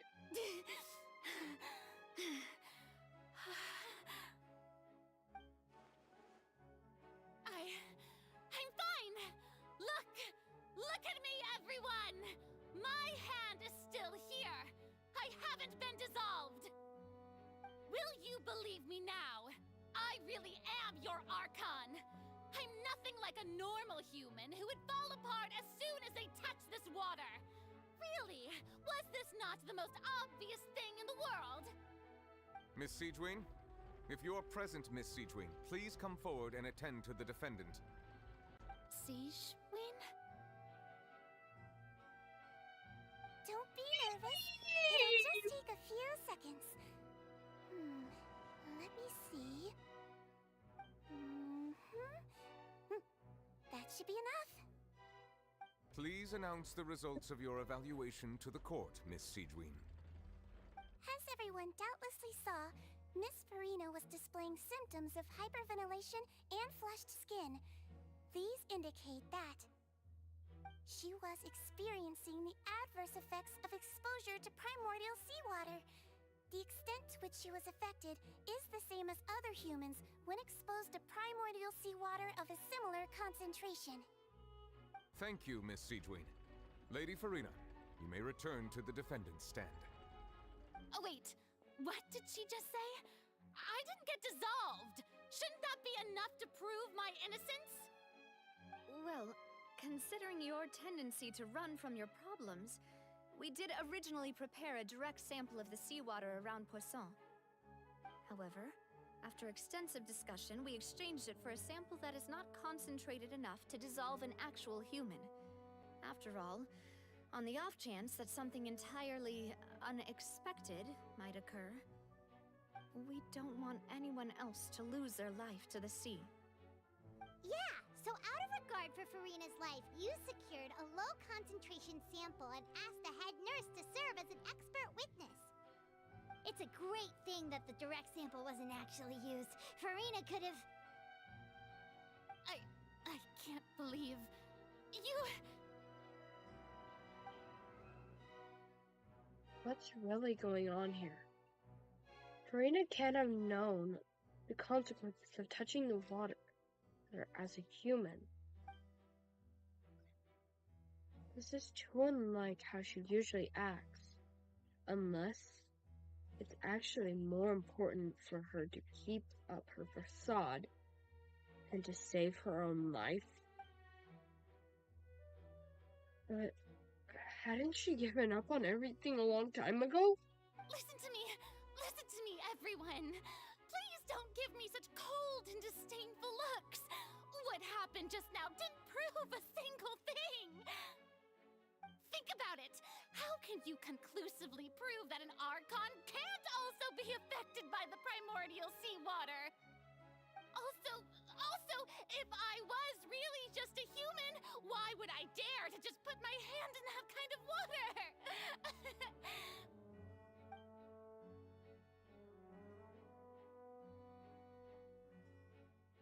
Please, everyone, anyone, just listen to me. I swear, I really am your Archon. I know this is actually getting sad. She's scared to be alone, isn't she? She's just scared to be left alone.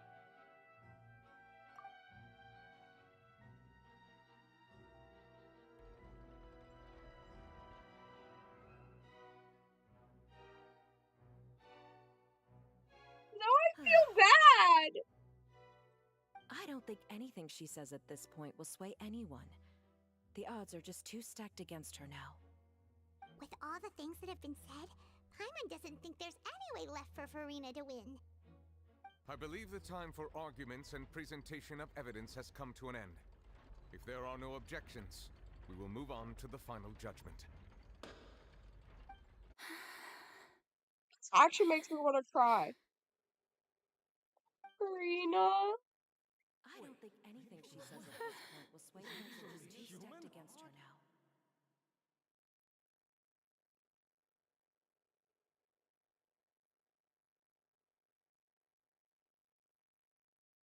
Really doesn't deserve this. In my capacity as Chief Justice, I shall now render judgment on Farina's misrepresentation of herself as the Archon of Fontaine.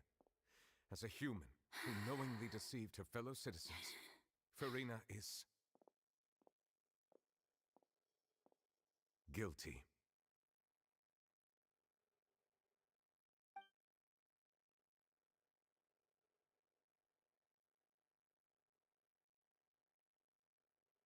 God. We shall now turn to the Oratrice Mécanique d'Analyse Cardinale to render the final verdict on the charges.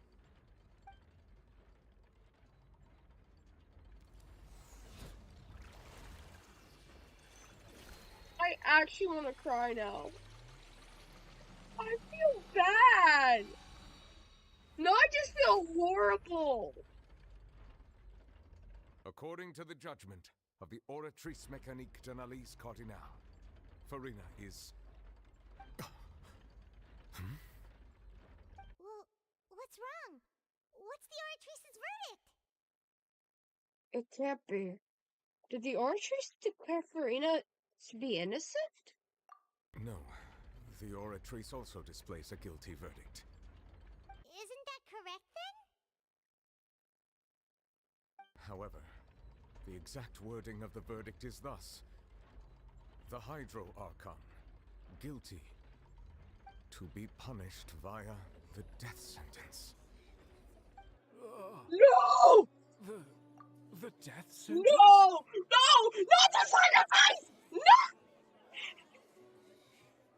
Not the sacrifice! No! No!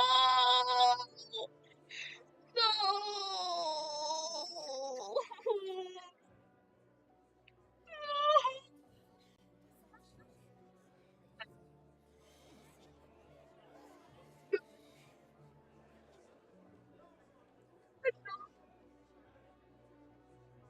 That's actually one of the available sentences? I've always thought that it was just a myth. The one and only time the death sentence has been handed out at the court, and it's been given to the very person we've worshipped as the god of justice? What an unexpected twist.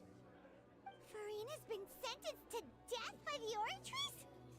We just wanted to use the trial to show her the seriousness of things so she'd tell us the truth. How did things escalate this quickly? This outcome is indeed quite strange. According to Fontaine's current definitions of justice, as well as its recommendations for criminal sentences, is this sentence really appropriate for the crimes that have been committed? Yeah! Even Fache wasn't sentenced to death by the Oratrice. You know, the real evil mastermind behind the serial disappearances case. What's more strange is... instead of Farina, the Oratrice rendered the judgment on the Hydro Archon. Indeed. Not only is Farina's sentence overly excessive, the very point of our trial today was also to prove that Farina has never been the Hydro Archon in the first place. But now, the Oratrice seems to have deliberately invoked the title of the Hydro Archon. What does this mean? Puppet.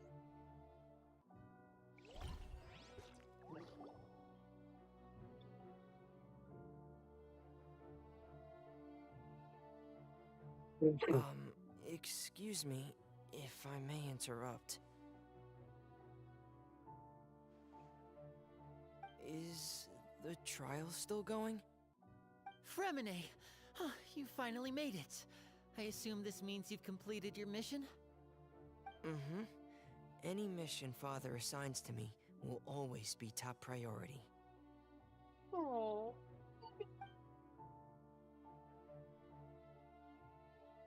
Is that the first prophecy slate? Huh. So the knave privately arranged for Fremine to try and find the missing slate. I looked everywhere and finally found it at the bottom of the sea. It took me a long time to get around some dangerous stretches of water. But has the trial already concluded? Then, doesn't that mean I've come too late? Oh no. Father will be disappointed in me. Don't worry, the mystery hasn't been resolved yet. It's still not too late for you to shine. Our beautiful sport! Our sweet little shy boy Fremine! We love you, Fremi! Thank you for your hard work, Mr. Fremine. Please allow me to review the record left on the slate. Traveler, believe that you have already seen the other existing slates, and would like you to come here and confirm their contents. What is happening? What's going on? So what do you see? What is it? This looks like the previous Hydro Archon releasing her divine power to turning the ocean into human being. I believe I've now made sense of the Hydro Archon's crime. It has to do with Fontaine's lost history. Huh? Isn't the Hydro Archon just guilty of deceiving her people? Oh, wait, no, that's Farina, and we've already proven that she's not the Hydro Archon. So when you say Hydro Archon, do you mean the real Hydro Archon we've been kinda talking about? In truth, everything that you've encountered in Fontaine up until this point can be traced back to the contents of these stone slates. However, I'm uncertain as to how much sense they currently make to you. An association between the contents of the slates and the events in real life? Okay, let's try to recall the contents of the other 3 stone slates. Mhm. Paimon will do her best to help you remember. The second one, I do remember it.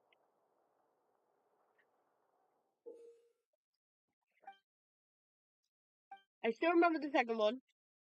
It was the Archon. We had the first stone slate. The first stone slate describes what you just said. It seems to show the previous Hydro Archon using her divine power, and then the Oceanids turn into humans. Does that mean that Fontainians are transformed Oceanids? Oh, Paimon wasn't expecting that. But if Oceanids can turn into humans, then perhaps this process can be reversed as well. The second stone slate shows Celestia floating in the sky, and the Hydro Archon and her people worshipping it together. But the heavens still brought judgment down upon them. This must be the point when the Hydro Archon and the Fontainians were branded with their original sin. Does this mean that the original sin and the Hydro Archon sin are the same thing? The third slate shows the Hydro Archon sinking into the sea surrounded by many people. That reminds Paimon, didn't we also watch that happen to someone else? Well, the fourth slate is the prophecy the Fontainians have been talking about. People dissolving. We did into the watch sea, that happen the to someone Hydro else. Archon crying on her throne, and so on. We did see that happen to someone else. Child was submerged in the primordial sea. That is where he is right now, is trapped, submerged in the primordial sea. We didn't believe that such a crazy disaster could happen at first, did we? But after that incident, it was just a question of when and not if.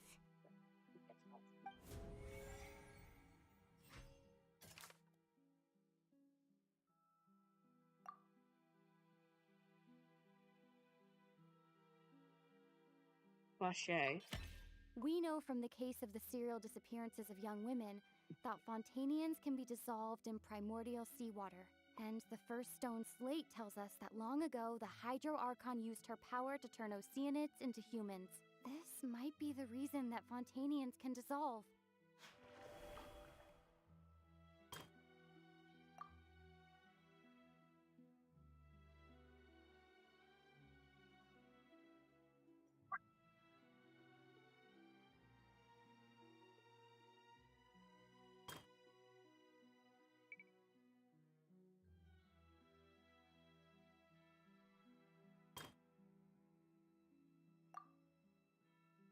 Child, maybe? That doesn't sound... That doesn't...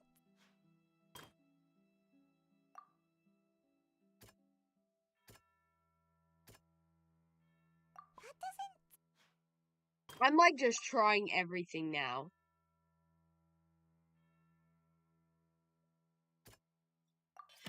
Perhaps Perhaps what is about to take place has all happened before. The true sin of the Hydro Archon that Nervilette mentioned, and the original sin cast down on the people of Fontaine by Celestia, as recorded on the stone slates.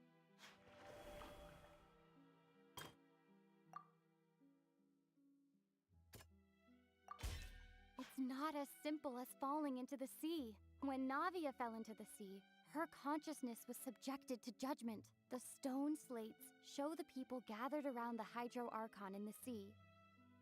Could that be alluding to the same thing?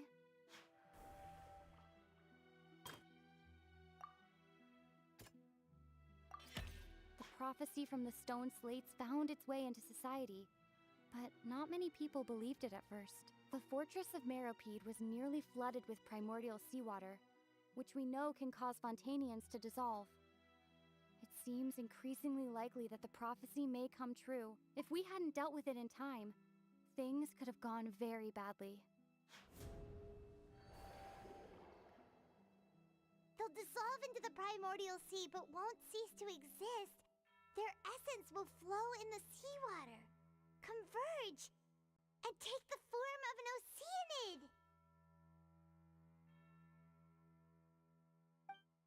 The Hydro Archon was sentenced to death in court, shocking everyone present. Perhaps this means that her sin was actually Fontaine's original sin.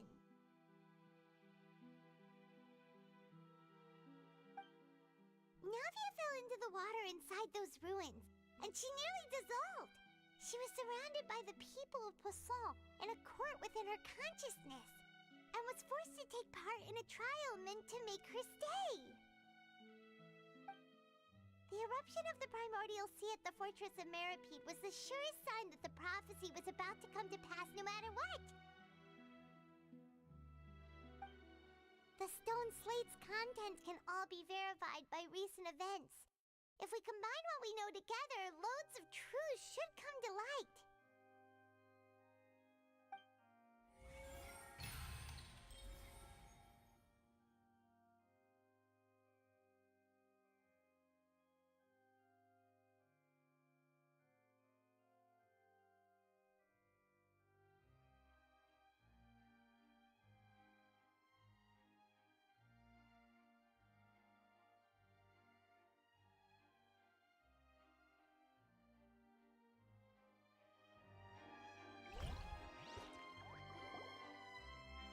This is getting sad.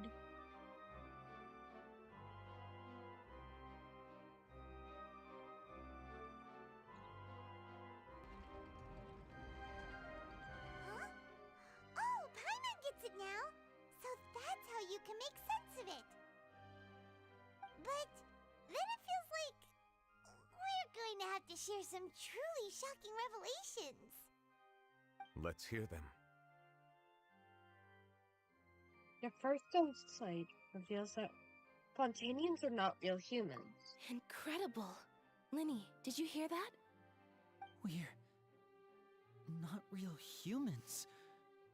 All Fontainians were originally created by the late previous Hydro Archon, with oceanids as their basis. The evidence for that can be found in how only Fontainians could dissolve in primordial seawater, and how all the girls Vacher dissolved were also turned into oceanids. Oh, and according to Navia, when she was about to get dissolved, she also saw everyone gathered around for a trial, all of them in the shape of oceanids. Indeed. The second slate reveals that the crime of the Hydro Archon was her creation of Fontainians from oceanids.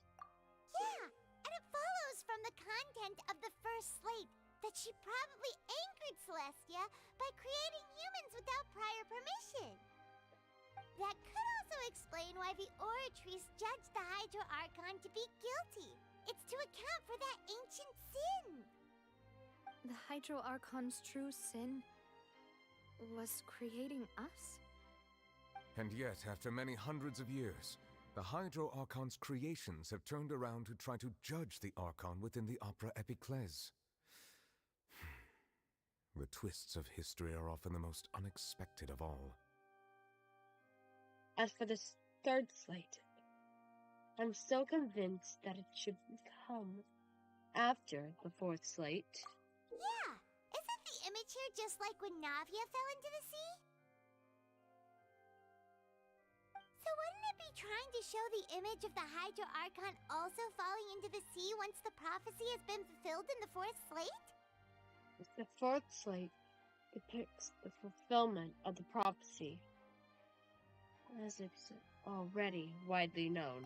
In the end, the people will all be dissolved into the waters, and only the Hydro Archon will remain weeping on her throne. Only then will the sins of the people of Fontaine be washed away. Did Paimon get all that right? You've made some keen deductions. I must say, given how much you still don't know, it is impressive that you've already managed to connect so many pieces of the truth. However, while you were able to decode all the information on the slates, they've also been etched with an additional layer of hidden information using a different power source. When we were at the ruins, I tried to decipher the hidden information recorded in the slates. But since we only had 3 slates at the time, I was unable to come to a full conclusion. Now that the slate collection is complete, I shall make another attempt to decipher the narrative recorded within. If everything goes well, we should finally be informed of the unadulterated truth.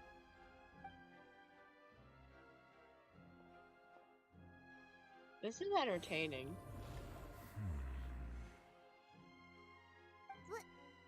Well?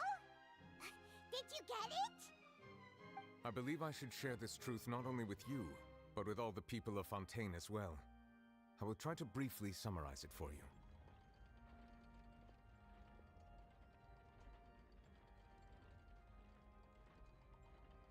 Your hypotheses regarding the origin of Fontainians and the sin of the Hydro Archon were both correct.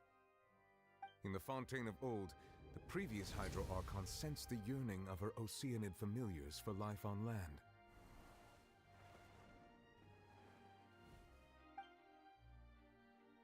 The Oceanids were enamored with the beauty and romanticism of human beings, and wishing to have those experiences for themselves, expressed to the Hydro Archon their desire to become of a similar kind.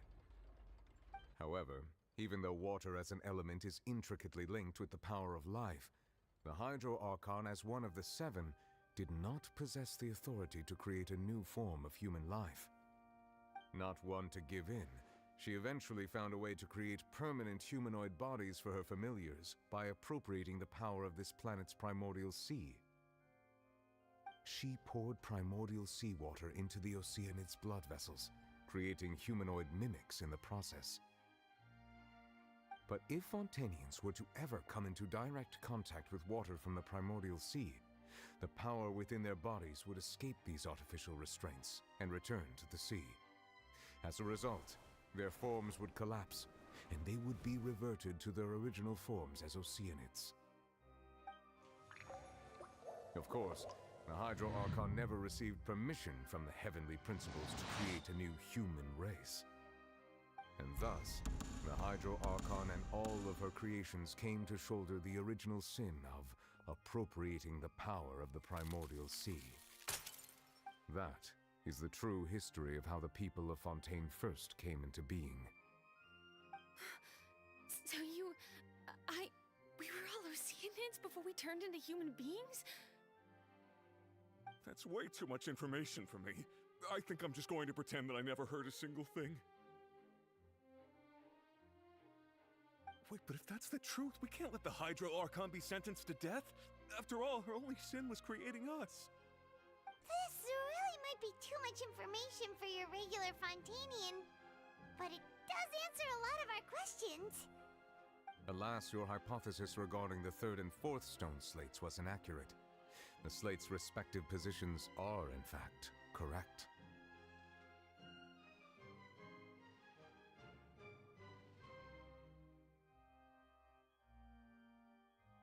A key point of the visual on the 3rd slate is how all the individuals depicted in the water are humans rather than Oceanids. They have not been dissolved. which implies that the water depicted in this slate is not water from the primordial sea. The nation of Fontaine is the nation of Hydro, as well as the nation of Trials and Justice. Instead of being the literal element, the water in the scene symbolizes judgment and justice. You may also recall Navia's experience. When she fell into the sea, her consciousness was surrounded by that of many others who intended to hold a trial to determine her fate. Therefore, the meaning of the third slate is that the people of Fontaine shall try the Hydro Archon at the Court of Justice. Yes, it refers to our present situation. I think I'm following now.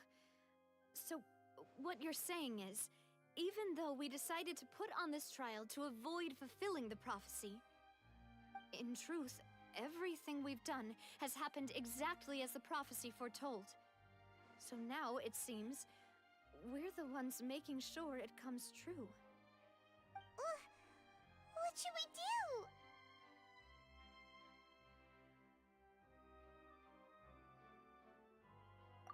Huh. No matter what, the prophecy will be fulfilled. Is this what it feels like to be a prisoner of fate? If that's the case, does that mean the scene in the fourth slate will also be fulfilled soon? Traveler, I would like to point out another small fallacy in your deductions.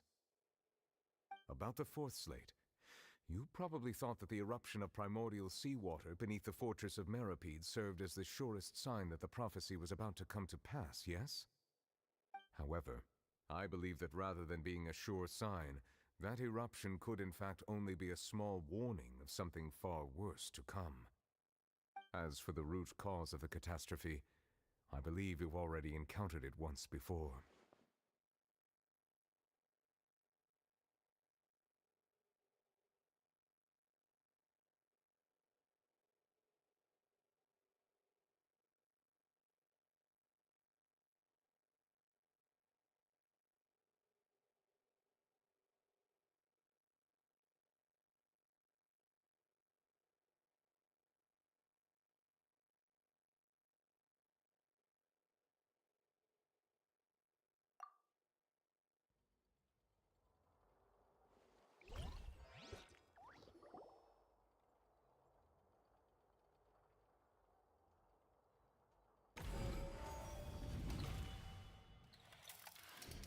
This eruption was just a small warning of the things to come. We must find the root cause of the disaster.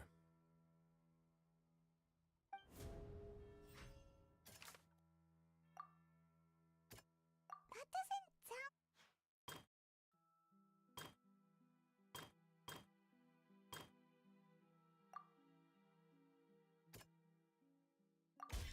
It was both dream and reality. If we're talking about a true culprit, that could only be that thing inside the primordial sea, right?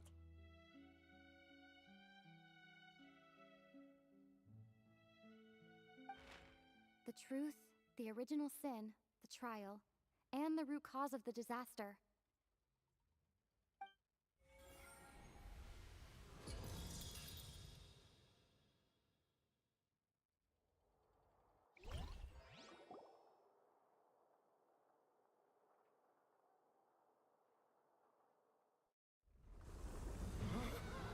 Good thing I had my mic muted.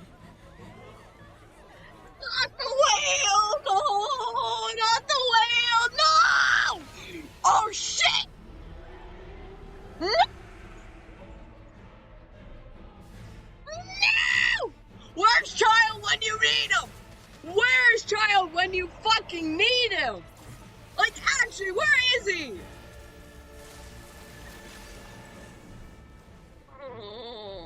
I don't like this thing! I want it to die! It needs to die! Yes! Yes! Yes! Go Child! You go Child! Hell yeah! Hell yeah! here for you!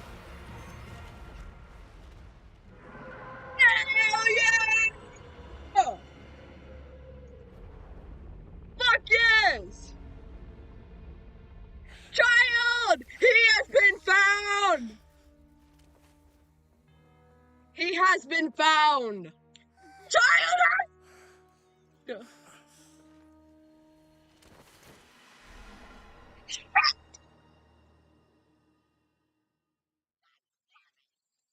We gotta go save him! We gotta go save him! We've gotta save him! That was way too close! How did that thing just burst into the opera house? Wait, was that the huge whale you saw in your dream? That's right. I'd wager that it's also the one that child saw when he was younger. So we've met it at last. I understand very well why it has chosen to make an appearance here. That whale does not belong to Tevat. It is a monster that has traversed the stars, weeping all the while. It has been greedily consuming the energy from the planet's primordial sea, using it to grow. That is the main cause for the rising sea levels. And once it has finished consuming all of the energy contained within the sea, its next step will be... You said that when the Hydro Archon first created Fontainians out of Oceanids, she filled their blood vessels with primordial seawater. Precisely. That whale finds the blood of Fontainians nigh impossible to resist.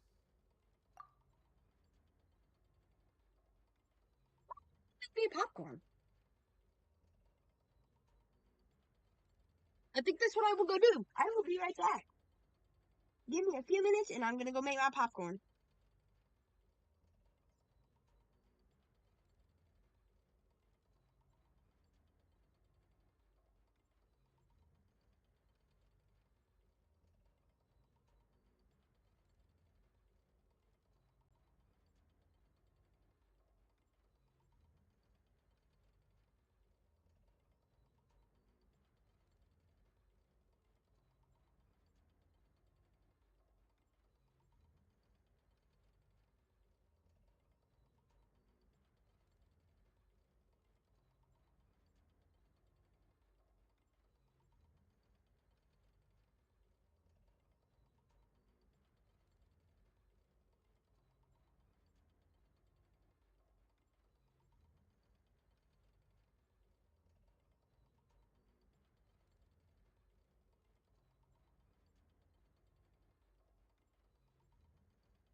I'm back. Therefore, when it left the Primordial Sea, it decided to make its next stop a packed opera house full of food. Food in the form of Fontainians. We just barely managed to push it back, right? In that case, won't it come back to target the people again once it's managed to recover its strength? That is correct. Indeed, it is more accurate to say that we should thank that Harbinger for buying us some time. Without him, the whale would have likely come onto land far sooner. From the way he looked, he must have been fighting the creature for quite a long time. That's child for you. We've always known that he had a special connection with that whale, but we definitely didn't expect it to help us out like this. Anyway, now that we know that this whale is the actual cause of the disaster recorded in the prophecy, all we need to do to stop the prophecy would be to find a way to beat it up, right? It is too late. What do you mean? It had already absorbed too much of the Primordial Sea's energy before we could notice it. At this point, it has become practically integrated with the sea itself. Even if the entirety of Tevat were to be destroyed, it could still survive and swim off towards some other world. That's not something I will accept. We've already done everything we can, and we even found the true culprit. We've come so far. You can't just tell me that the last hurdle is some impossible foe. That's just not fair. Indeed, Why not let me fight? That's not how a grand performance should end. I'll fight it to the end, no matter what. Let me fight! So I'm not from this the prophecy world! will be fulfilled no matter what, huh? No, it won't! The prophecy. Yes, what has been prophesied will be fulfilled. You may view such things as the history of the future. After everything, it still turned out like this. We couldn't fight against fate. Wait, but if this is all about fate... Just as prophecies are usually only the future as seen from the perspectives of the gods, could things be happening in hidden corners where the gods' gaze does not fall? Ultimately, fate shall serve as your only guide, no matter what will happen in Tevat's future. All you need to do is to play your part. Could it be that even if the prophecy will be fulfilled, there will still be a way to save everyone?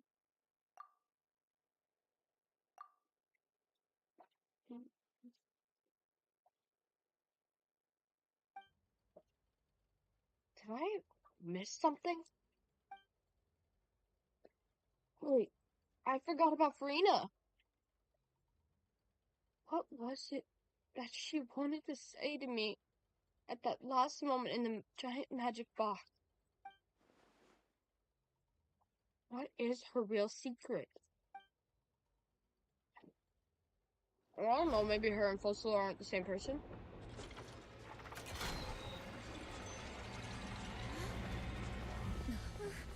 What's happening with the Oratrice? I believe it is preparing to carry out the death sentence.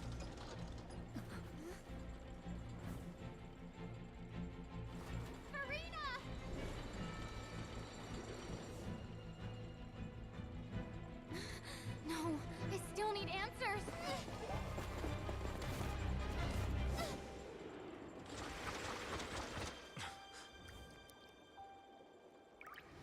I'm crying, Farina!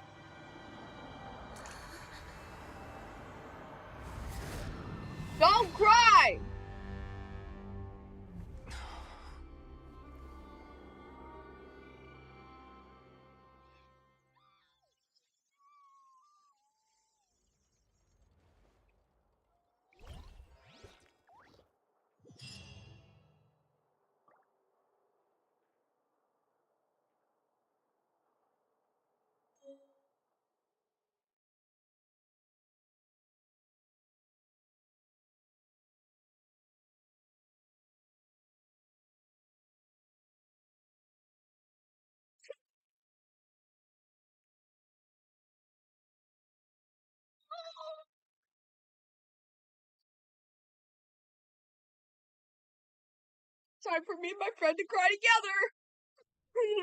No, Verna! See, this is why I wanted to go get popcorn! I get stressy!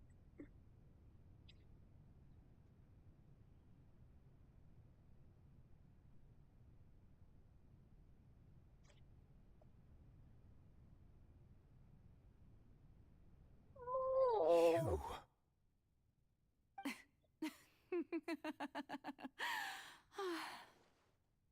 Sorry.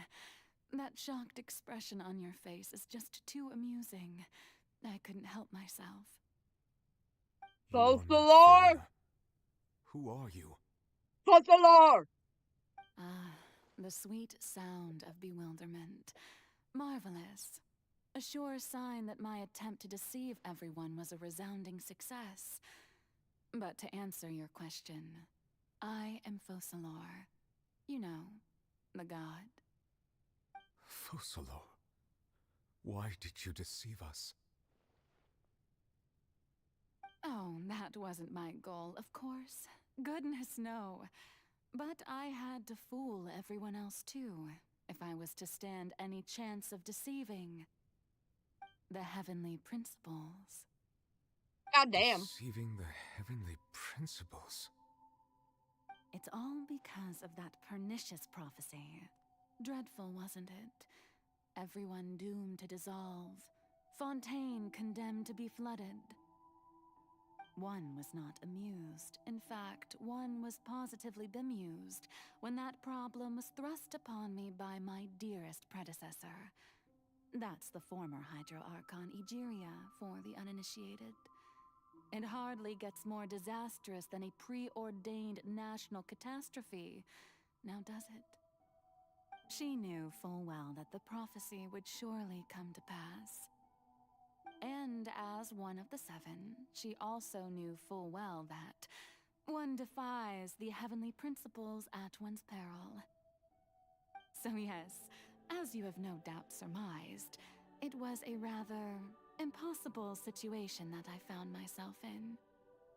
I spent a terribly long time mulling it over, alone on the ocean floor.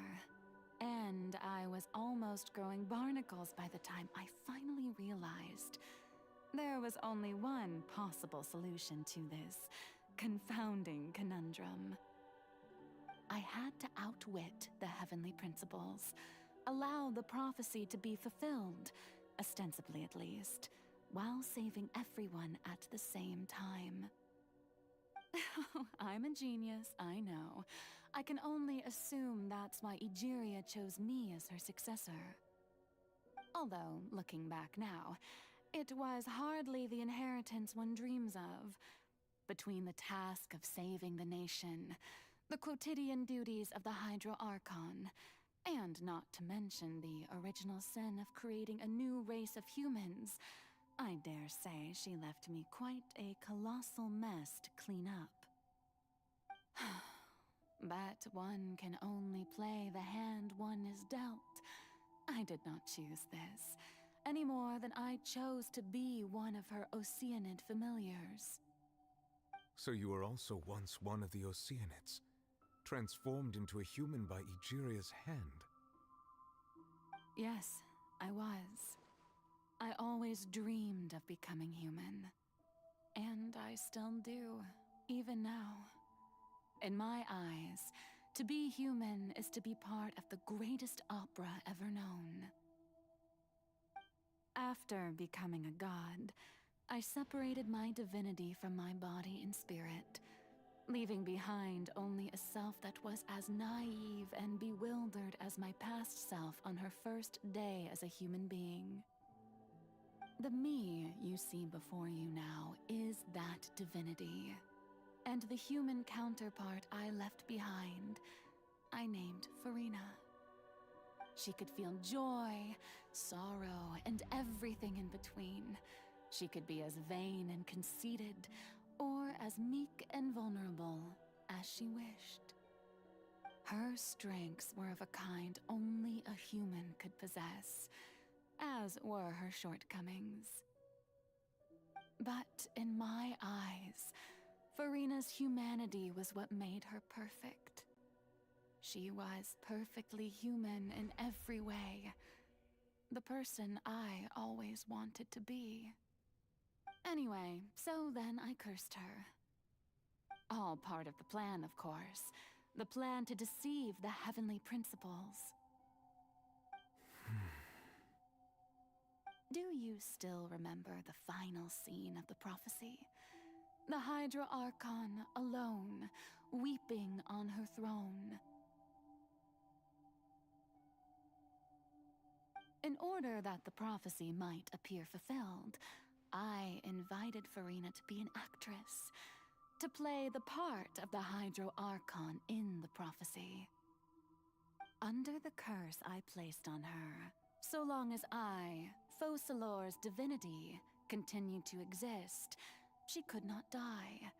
But nor was she free to live her life in the pursuit of happiness. Instead, she was forced to take the stage in the opera house, to embrace the role of leading lady, to forever play the part of the god from the prophecy, all to create a deceitful appearance of that prophecy coming to pass. I suppose now you probably understand why your court is called the Opera Epiclese. But Furina is only human, isn't she? Even though she has had a long life, her mind is no stronger than that of any other ordinary human being. I cannot begin to fathom what she has had to endure. It must have been torture for her. It has indeed. And although she is, in a sense, me in human form, I most definitely owe her an apology for it.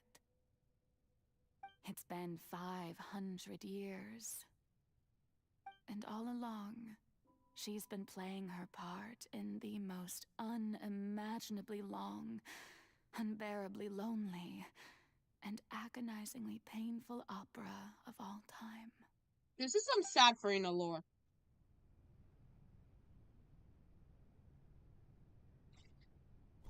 But I'm going to stay muted so I don't interrupt it.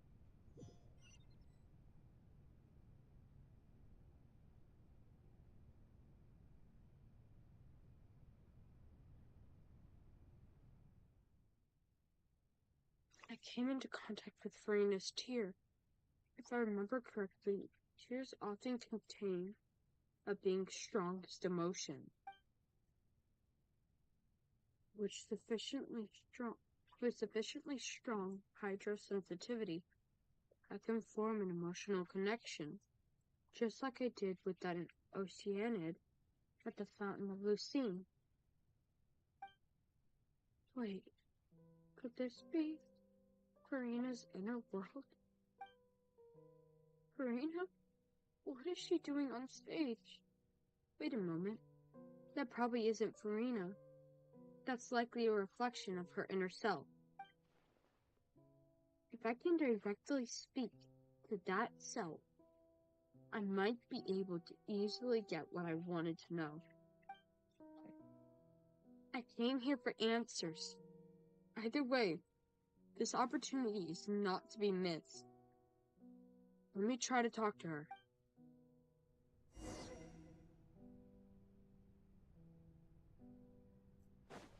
I've literally just been sitting here eating popcorn. Back up to her father. The person who caused her trauma.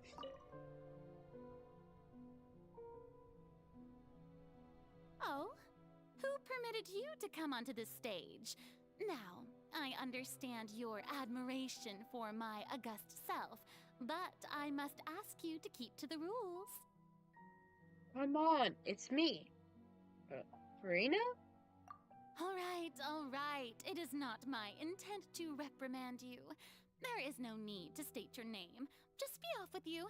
Do not distract me from my performance. But I don't see an audience here. Oh, do not jest. Can you not feel it? Still off. I am Focalor. The eyes of countless Fontainians are upon me. I must at all times Wait, are those display Farina's the thoughts? utmost elegance and nobility. Something's off. There's no getting through to her. Even in her heart of hearts, she's still playing the role of the Hydro Archon. What sort of resolve must she have that even her inner self and subconscious would have such an impenetrable defense? I have to find a way.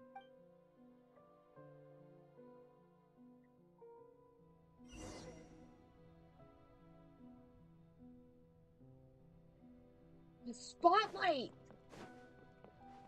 Dear audience, the performance is experiencing a technical difficulty, but worry not. The guards shall resolve it. Go, father! We're on. The wind knows me. Kaza!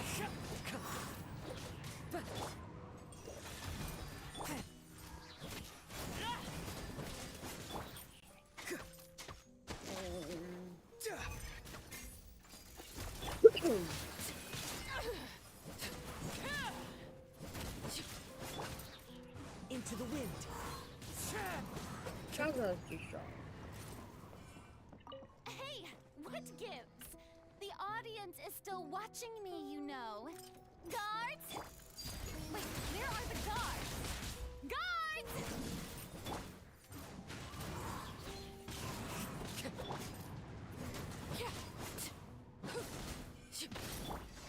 Be free.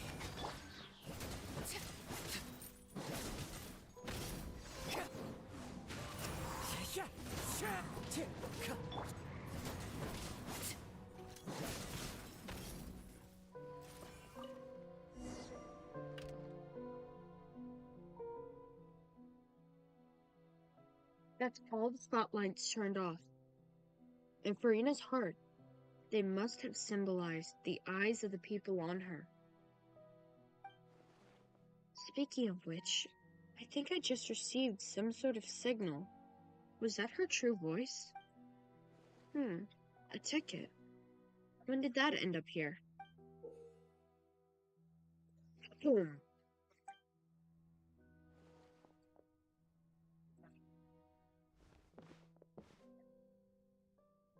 Either way, looks like the show's about to begin. In that case, show me how you truly feel, Farina.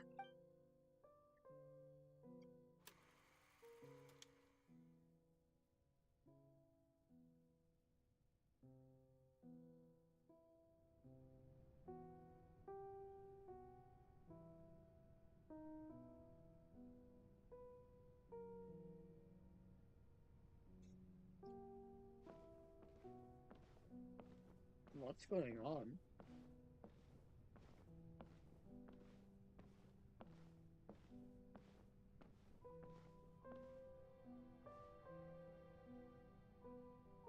Farina. Farina. Close the Lord! Who's that? Who's calling me? Where are you? Close the Lord! Be not nervous. Be not afraid. I am. God damn it, close the Lord! Wait a moment. You're mirror me? How can this be?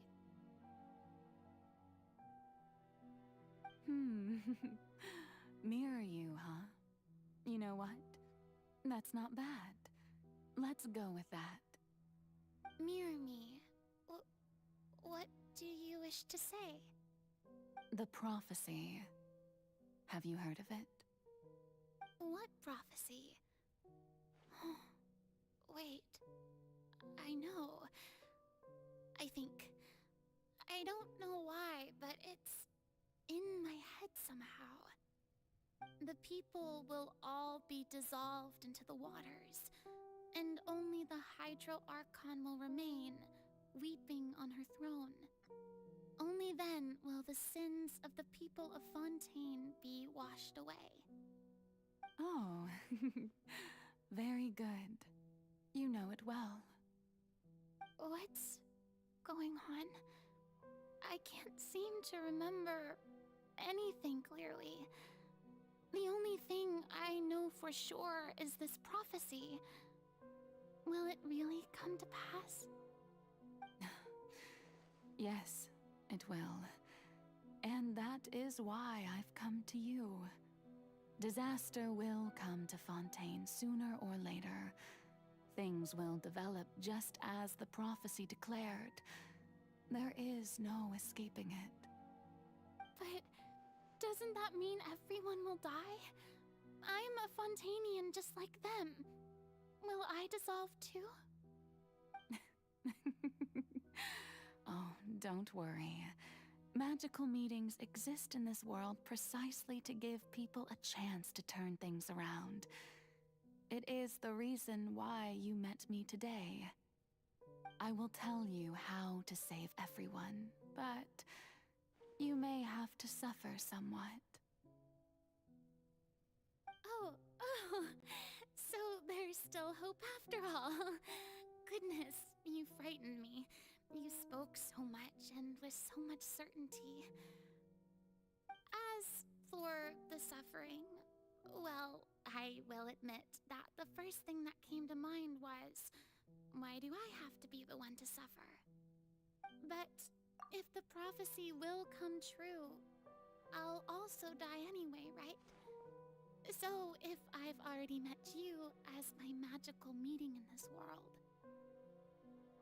It's sad because when Farina said that she was asking, why do I have to be the one to suffer? I ask myself that question every single fucking day. Because of the suffering pain of grief. If there were scales, with all the people of Fontaine on one side, and my pain on the other, is it not obvious where the scales should tilt? You truly are the perfect human. My ideal. I suppose this would also be the justice that belongs to you. Huh? Don't worry, it's nothing. Listen well. Fontaine has just lost its Hydro Archon. I need you to play a role. That of the new Archon. Play as a god? That's right. You must begin a never-ending masquerade. You must never let anyone suspect your identity. If you can keep it up, then I shall have my way of defying this prophecy. But should your identity be revealed, then all hope will be lost. But how will I do this? A human assuming the role of a god without being exposed. Don't worry. What you must do is not to turn yourself into a real god. You simply need to play the role of a god as humans imagine them to be. Being a human yourself, I'm sure you already know what such an entity would be like. Remember, your true challenge will not be pursuing divinity, but contending against humanity. I'm still not sure I understand, but I'll try. I'll try to do this. So, how long am I going to have to play this role? To accomplish this mission, you will have to stay on the stage for many, many years. You will endure and not grow old until your task ends. But I promise you, all will eventually end in a magnificent and dramatic trial, and everyone will be saved. A trial, huh? How exciting. I'll be looking forward to it.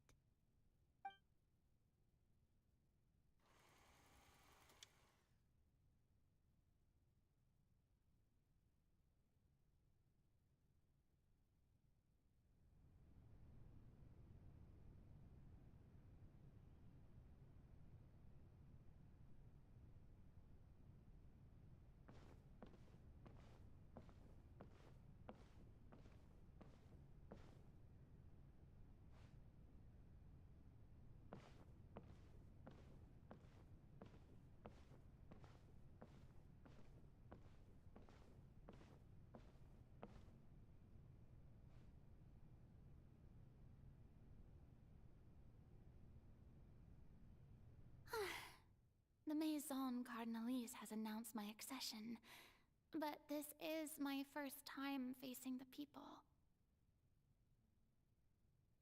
What should I say to most appear like a god? To be honest, I still don't know. Perhaps I should first try to act natural. Summon courage. Ladies and gentlemen, good evening, and welcome to the Opera Epiclese. I'm sure you've all heard about how I have taken on the role of Hydro Archon. Indeed, I am Verena de Fontaine, your new Archon. Like damn, Farina. In truth, I know little about becoming a nation's new god, but it will be my honor to guide you all.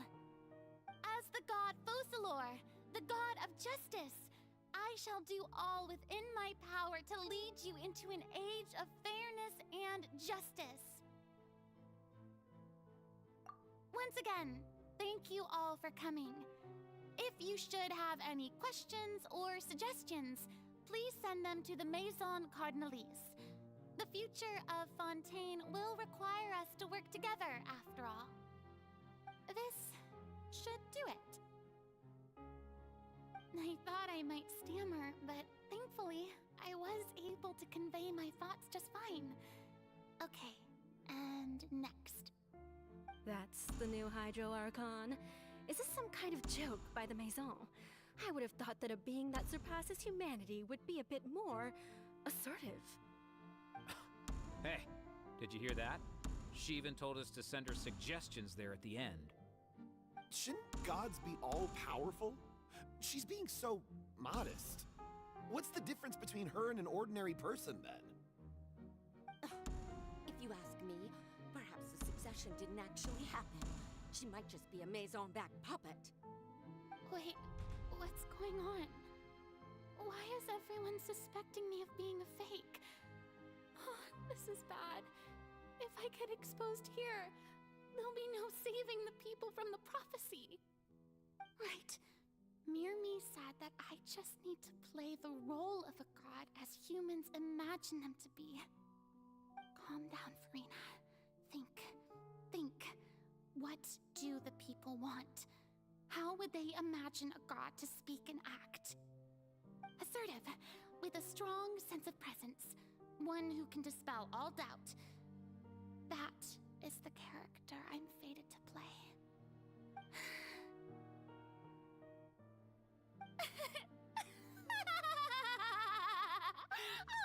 Oh, very good, my people.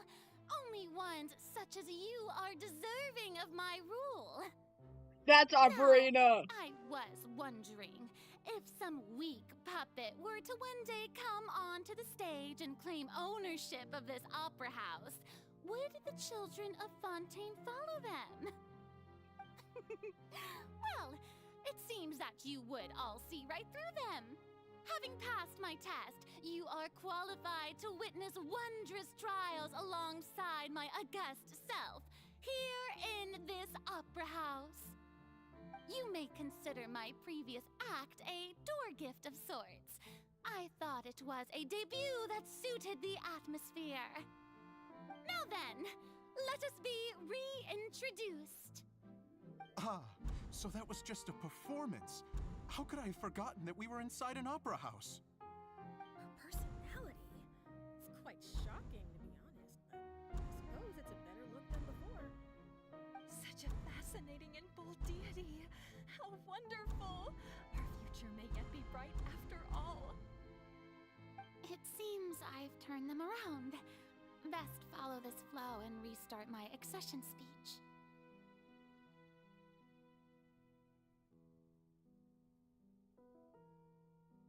My dear people, whether you acknowledge me or not, whether you trust me or nay, I say to you, keep faith in your ardor for justice.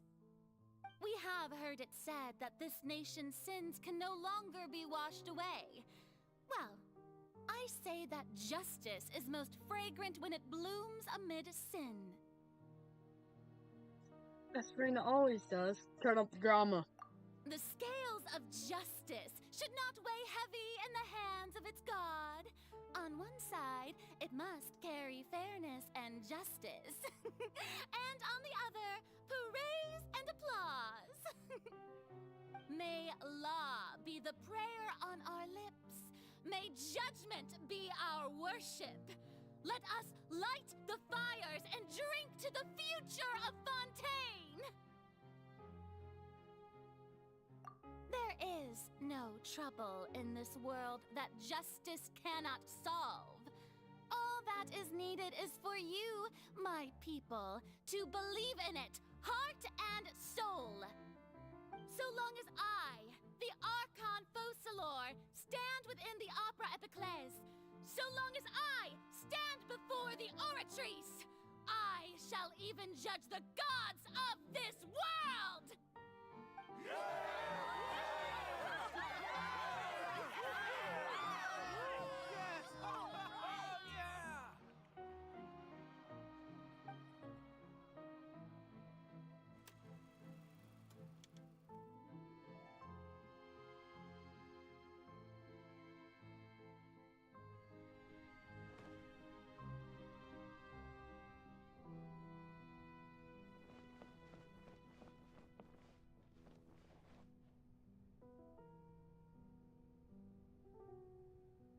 Lady Farina, here are today's case reports, as well as a summary of the follow-up for your perusal. Come now, was I not just at the Opera House in person? Leave these kinds of things to Neuvillette. Besides, none of these trials were the one that I'm looking forward to the most. If I may be so impertinent, what kind of trial are you truly looking forward to? A magnificent, dramatic, and wondrous trial. A trial to end all things. How could you hope to understand? That's true. I fear I lack the ability to grasp your divine thought, Lady Archon. No need for fright, and do not take what I said before too seriously. Go now, do your duties. The trial I await. It will come one day.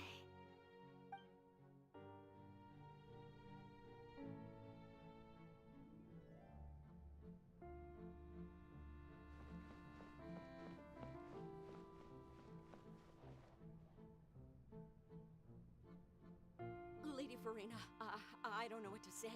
Thank you for agreeing to see me. No need to thank me. Or rather, thank your own sense of perseverance instead. Long have you stood in line to meet me, have you not? Oh, I'm afraid that's just an inevitable consequence of my divine charm. All right, Deoteria, is it? How is your son's illness? You remembered me, and you knew of my family, too. He is doing much better now. In fact, he is far more of an ardent believer than I. He was the one who forced me to seek an audience with you, and to bring your words back to him.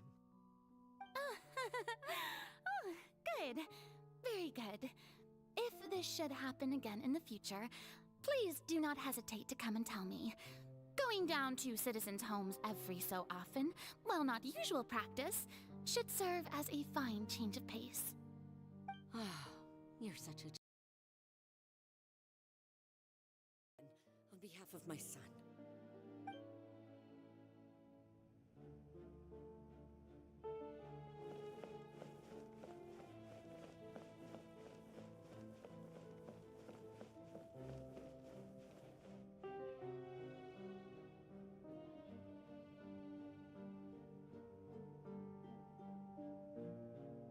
Lady Farina, here are the latest hydrological reports. As for the specific parameters you asked to take note of, I'm afraid things still don't look good. I see. It's as I thought then. As your god, I did already expect this, but I wanted to see how far your human wisdom would allow you to analyze it. All manner of signs indicate that the prophecy will still come to pass. Forget it. That's not something you need to worry about right now. Well, as I understand it, the Fontaine Research Institute is also trying to find a way to counter the rising water levels. Really? Have they found anything? I'm afraid that they haven't found any effective solution thus far. Is that so? Well, no wonder. This issue has reached the realm of the gods, after all. Still, their spirit is praiseworthy.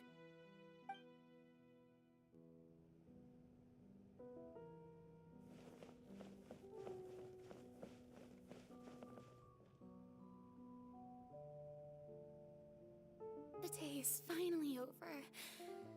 I haven't had a moment to breathe this whole time.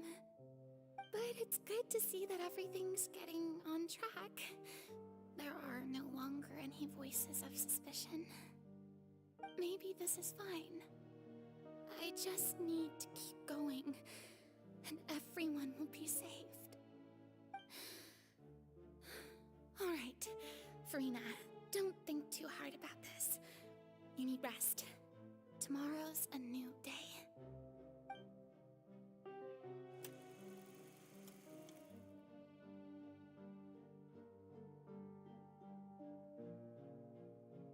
Lady Farina, here are the new trial reports for the latest cases, as well as a summary of the follow-up.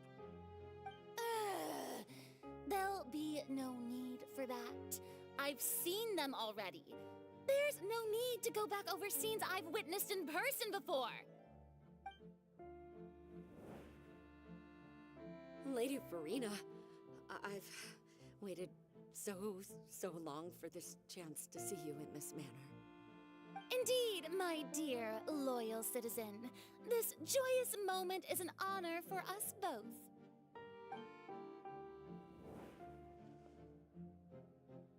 Lady Farina, we're detecting significant hydrological anomalies near Poisson. Understood. Keep monitoring. Keep me informed should anything come up at the Institute.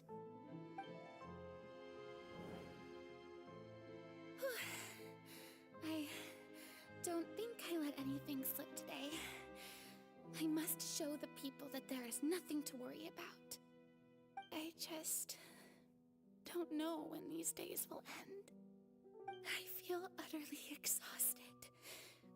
Best to rest early today, too.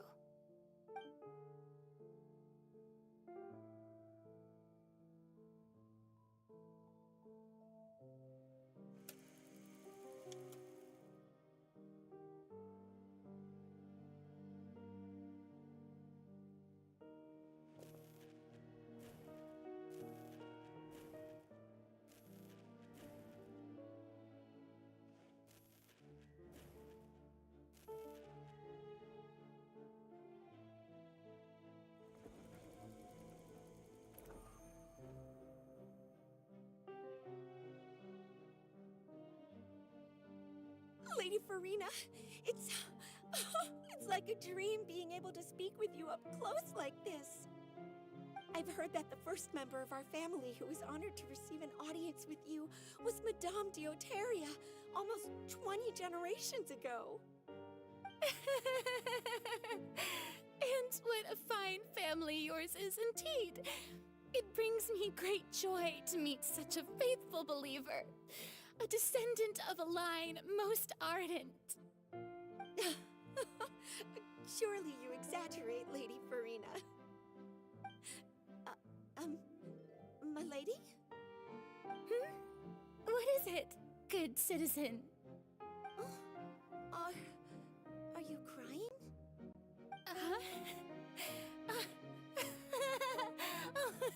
Really now?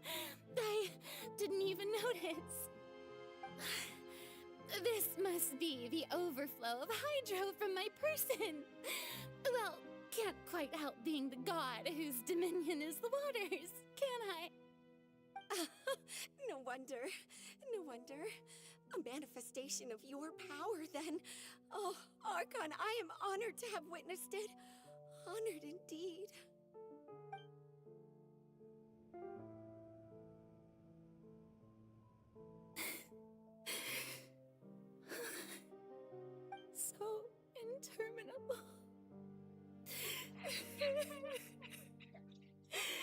So lonely. Just how much longer? Hundreds of years must have passed by now. Perhaps the show must go on for hundreds more. I never imagined that it would hurt so much. Have I reached my limit? No. Perhaps I reached it long ago. Today I didn't even notice my own tears. I want to tell someone, anyone, about this. But would that not destroy all I've done so far? I have conducted so many investigations across the centuries. But there's not even a sliver of hope that we might break the prophecy. All I can do is keep heart. I must maintain this act. It is the only way to save Fontaine. Please, mirror me. You have to succeed.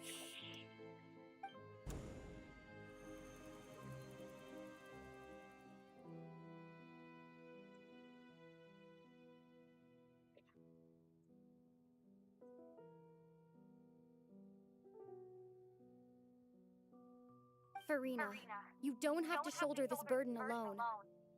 Although I don't know what you might be keeping from everyone, your people are more than willing to share your burden with you. That's my voice. Is this scene from when we were within the giant magic box? This is great. I didn't think that this scene would replay in her inner world. Surely we'll find out what she wanted to tell me this time. Share my burden. That's impossible. It was fated right from the start that this would be my duty alone. But even if your burden doesn't need to be shared, you can still choose to confide in someone. Just share it with me. I'm what you call a witness. A witness? Yes, I've heard that you came to Tevat from beyond the stars, yes. In other words, you never belonged here. And if Tevat is, in its entirety, a show on a stage, then you're just a spectator, aren't you? If that's the case... She's right. I could confide in her, couldn't I? But if things don't play out as expected, the people of Fontaine will be the ones to pay the price. No, Farina, you shouldn't be selfish. But what if it's really alright? Farina, you've worked so hard for so long.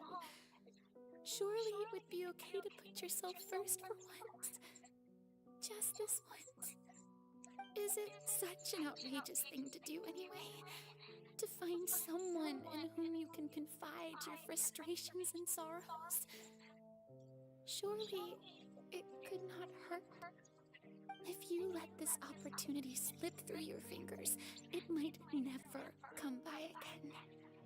Think about it long and hard.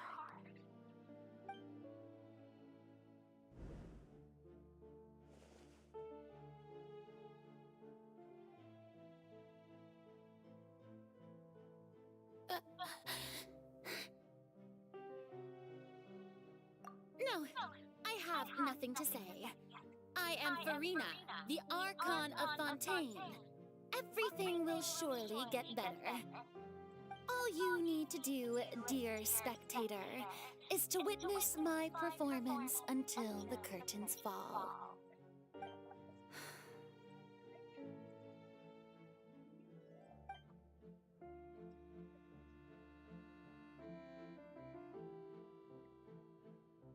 Fine.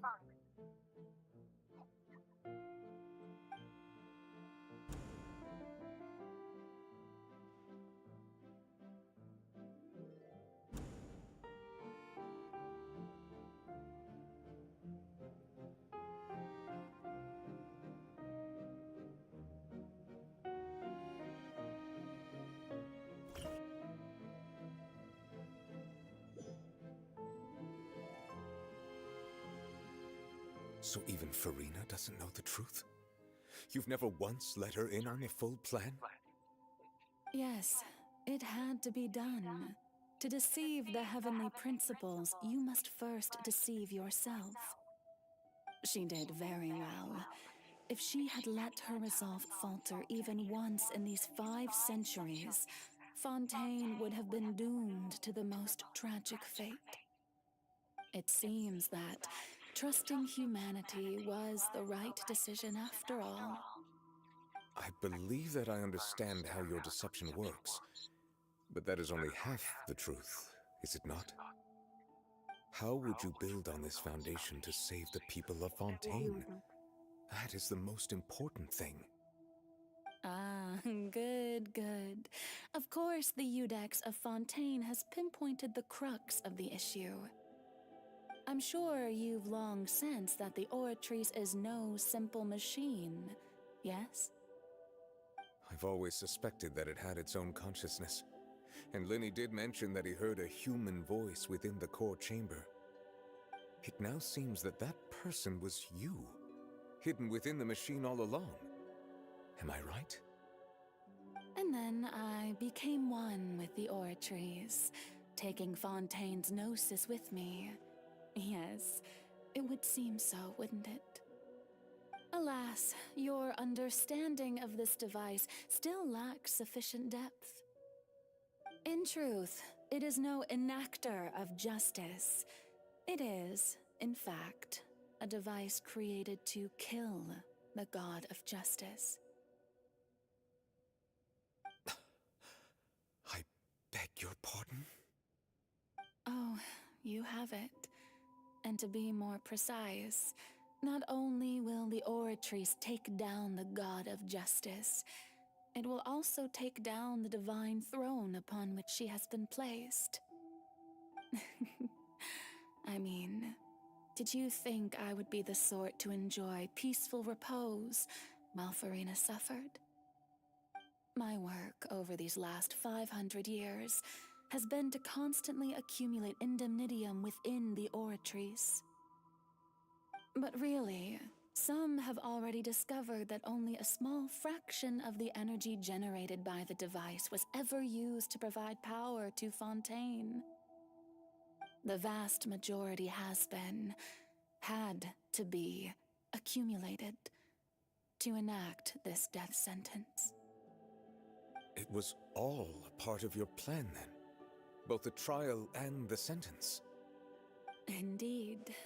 This power, accrued over 5 centuries, could have sustained Fontainians for millennia had it only been used for that purpose.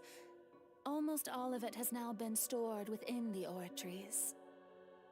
But only power of this magnitude could hope to destroy the Hydro Archon's divine throne, shaking the rules established by Celestia, and breaking through the institution that is the Seven.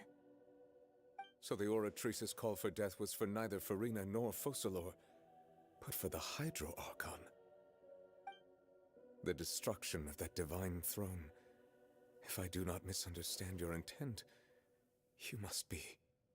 returning what's rightfully yours to you, of course. In other words, this was all done to return the authority of the Hydro Archon to the Hydro Dragon of this planet. But...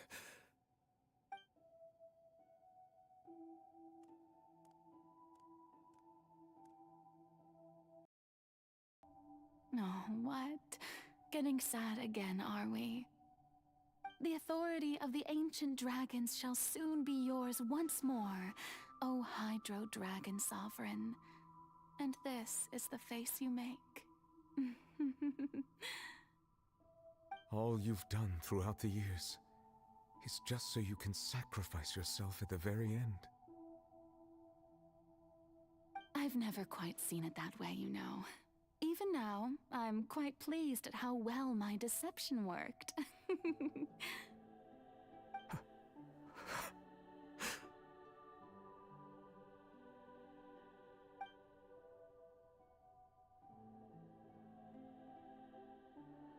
Hydro Dragon, Hydro Dragon, don't cry. I must say, had it been within my rights, I would have loved to judge the heavenly principles themselves. Were they not guilty of essentially the same crime? Egeria stole the power of the primordial sea, and the heavenly principles stole the power you ancient dragons possessed. I, for my part, am the god of justice. And is it not just that your original powers should be returned to you? Speaking of justice, I have always believed that justice lies in the process of pursuing human existence itself. So, if the theft of the primordial sea's might was Fontaine's original sin, then, leaving matters of procedural right and wrong aside, the descent of the Fontainians as humans and their right to exist in this world would be Fontaine's original justice. In other words, existence was Egeria's justice, and to me, justice is the continuation of that existence. Defying the prophecy and ensuring that Fontaine's people shall live on, that should be the justice enthroned over all others. At this point, we, whether it be myself or all other Fontainians, have shouldered the burden of this sin for far too long. Iudex Neuvillette, the highest judge in our land, when you regain your full power as an elemental sovereign, what verdict shall you pass upon us? So when I was invited to the court of Fontaine to serve as Iudex, I see now that that was your idea too. At last, I now understand the true purpose behind this position. In the beginning, I was uninterested in human existence. But these 5 centuries of living alongside them have gradually brought about mutual understanding between us. And I have even attempted to feel as they feel. You are a devious one, Focalors. Things being as they are, surely you know that I could never declare them to be guilty.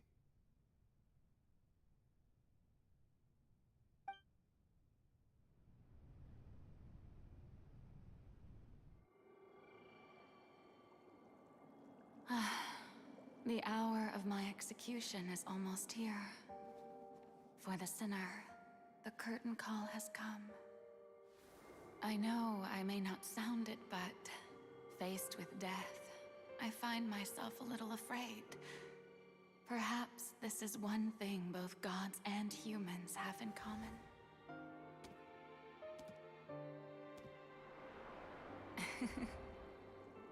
Farewell, Neuvillette. I hope you've enjoyed the part you played these 500 years.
Judex Nuvelet, hereby declare, people of Fontaine, your sins are forgiven.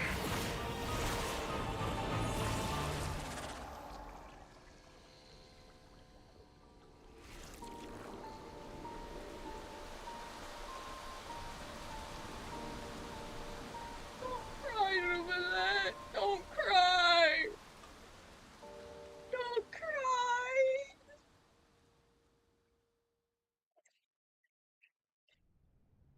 Our poor Nuvelet! I'm probably going to be muted for mostly the rest of the stream, except for dialogue. I am currently picking up around my death.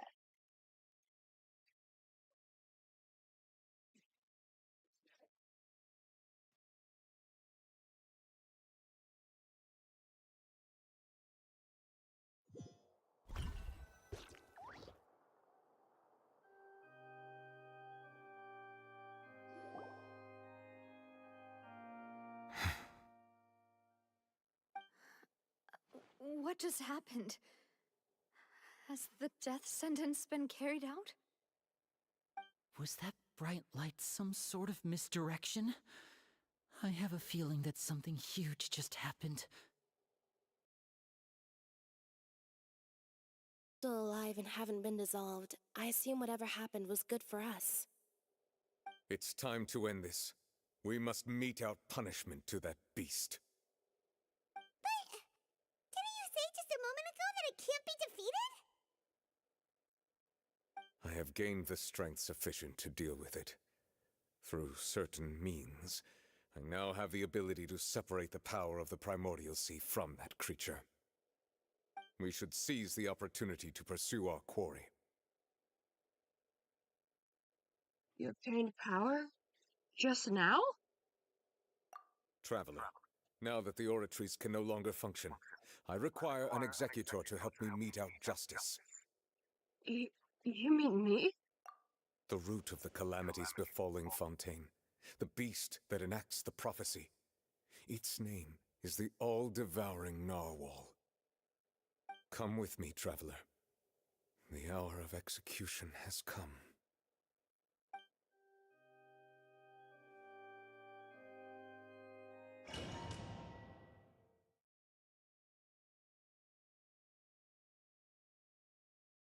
So I am currently trying to move stuff off of the mat that is under my desk, because I'm going to try to get this mat out of here by today. Because the mat is already torn, and it has a hole in it as well. There's a chunk of the mat missing.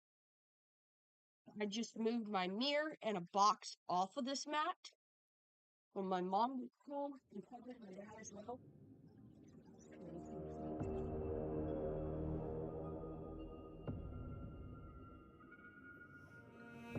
I will put after this. I have no cushion. We're No. going to execute it? Or not. But how are we going to do this? Let me do one thing. Damage bonus. Crit rates. An attack.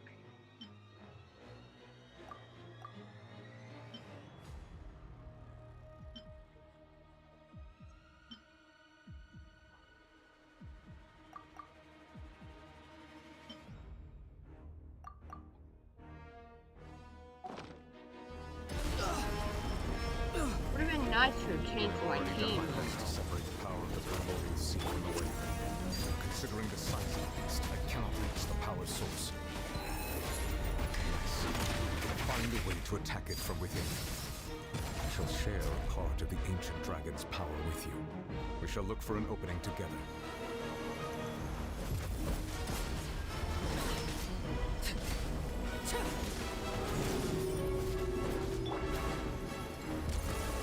Into the wind. I can feel its sorrow turning into hostility. Okay, so I will be right back. I need to go get my cushion for my table.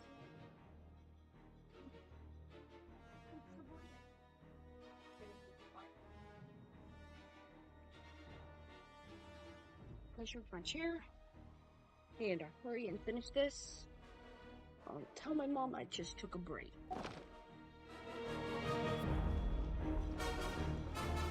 Because I know for a fact I'm supposed to be cleaning my room, but...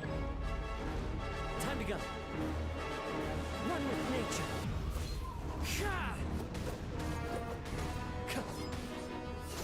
The all-devouring narwhal cannot resist its instinct to devour. Continue to trigger its hunger. Chance will present itself. Not too far now.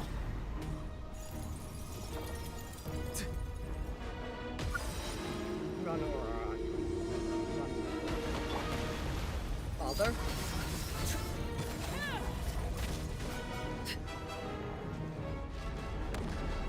My god, this fight is annoying.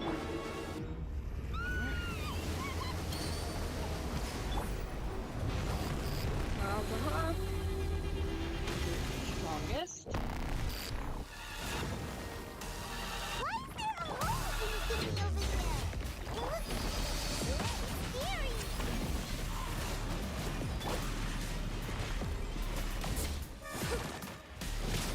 Late bear. Bloodborne.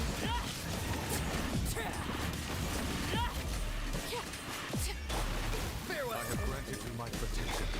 Do not fear. Seize the moment and use my power to suppress its root from within.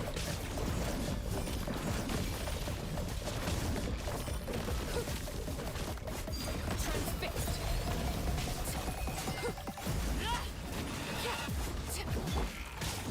Into the wind.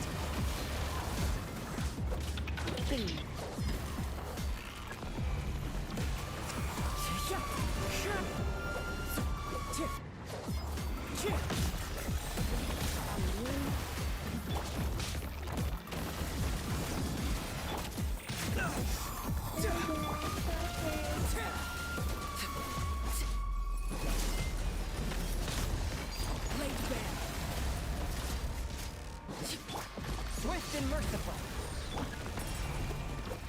The wind knows me.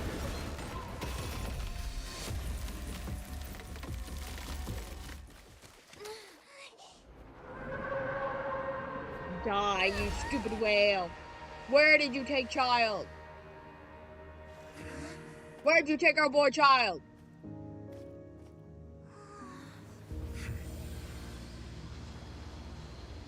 Love for Nuvile.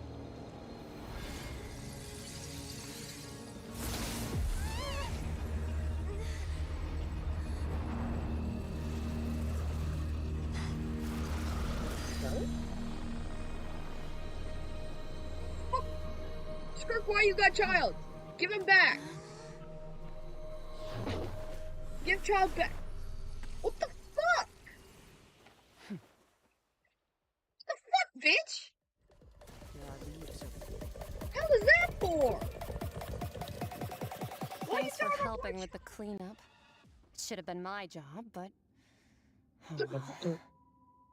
It was just supposed to be a short private training session for me. I didn't think that my disciple and my...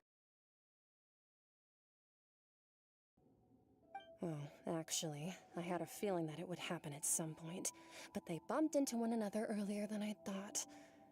What a blunder. I suppose I'll have to swing my sword 3 million times as penance. Discipline? Your master's pet? That power.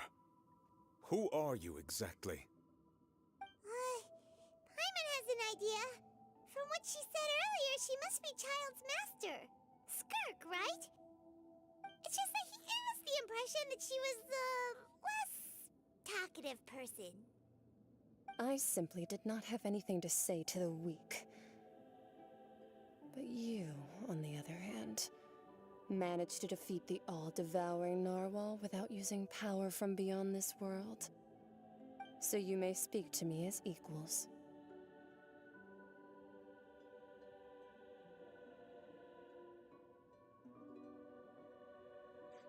What sort of person would take the all-devouring narwhal as a pet? I have to agree. It's a strange use of a planet's primordial waters just to raise an all-devouring narwhal. That kind of power is wasted on it. It's not cooperative. It eats too much. And I have more important things to do with my time than pet sitting. The only thing that creature has going for it is its looks. All in all, it fails as a pet. Miss Skirk? I think you might have missed the point. The point being? Well, being that this pet almost destroyed an entire nation. So what sort of person is your master? Well, child's master's master. Wait, is that right? Oh, right. So you don't know him. Sorry, I assumed you did. His name is Sertologi.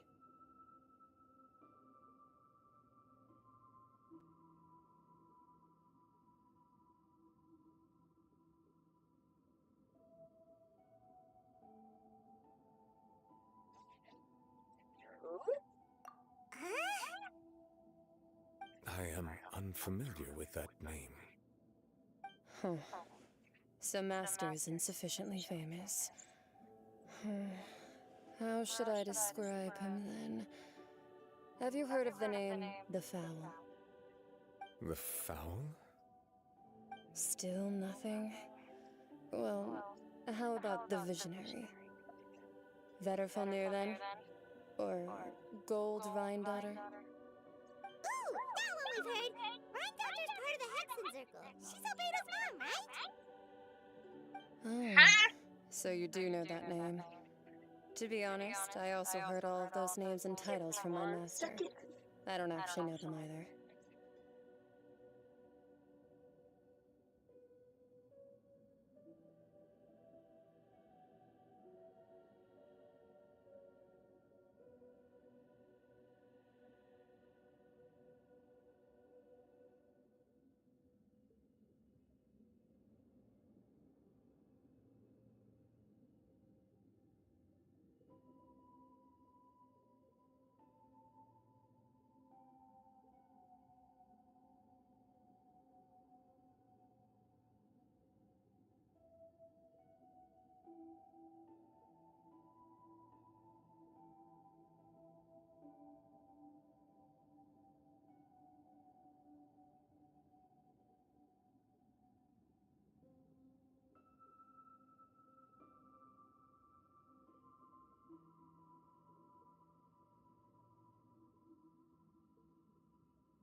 Sorry about that. But I suppose you understand now, yes? My master is likely a similar sort to Rhine-Daughter. They are both a form of perfection. Wait! Didn't you also mention a visionary person? Paimon didn't quite catch their name. Actually, never mind that. I believe it expedient to inform you that the all-devouring narwhal used up nearly all its strength fighting you. Such roiling hydro energies will prove difficult for the planet's deep seas to digest. As such, the Fontaine back on the surface has most likely been thrown into chaos. In other words, the prophecy that you've been fretting over should now be in full swing. What? No. There's little to be surprised about, Paimon. It is natural after all. The prophecy will surely come true. And he knew this and accepted it. However, Not to worry. Focalor has already managed to deceive the heavenly principles.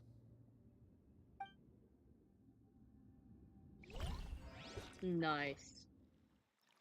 In the end, the people will all be dissolved into the waters, and only Oh, Farina will remain, cry, Farina! weeping on her throne.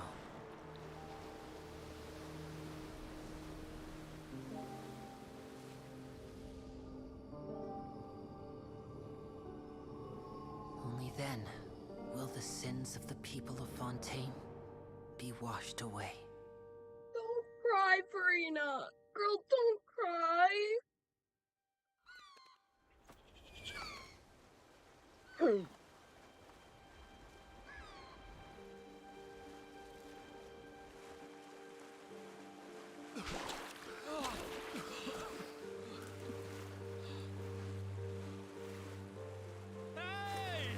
Help! Over here!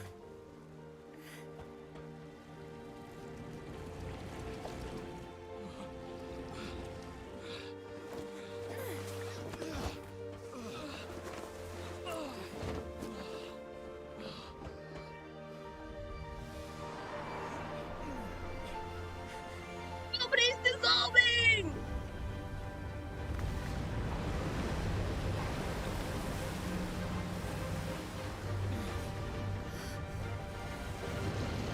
A prophecy didn't come true. Yes! It's the boat! It's the boat that ran with me! Emergency rescue! Hell yeah! Fire! Hell yes! Hurry! Hell yeah! Hell yeah! Hey, lend a hand! Hell yeah! Baby! Give me that! Our diner boy! Oh, Lynette! And Lenny too! The children of the House of the Heart! They are helping! Look! The water's receding! They're in!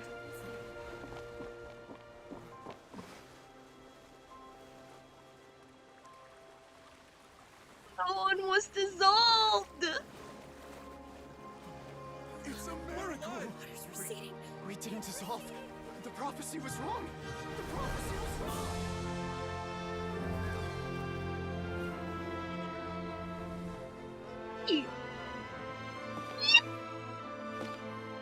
Farina doesn't have to be alone!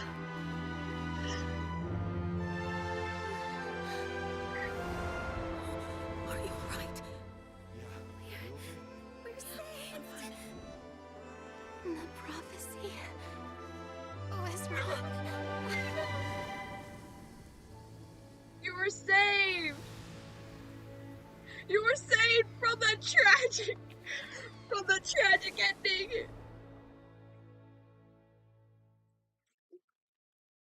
Yippee!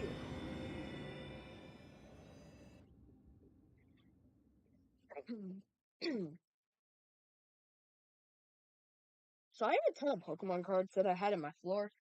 I have to go through and put those in my binder. I'm gonna put them in my card binder. And probably organize them later. I might put rarer ones in the back though.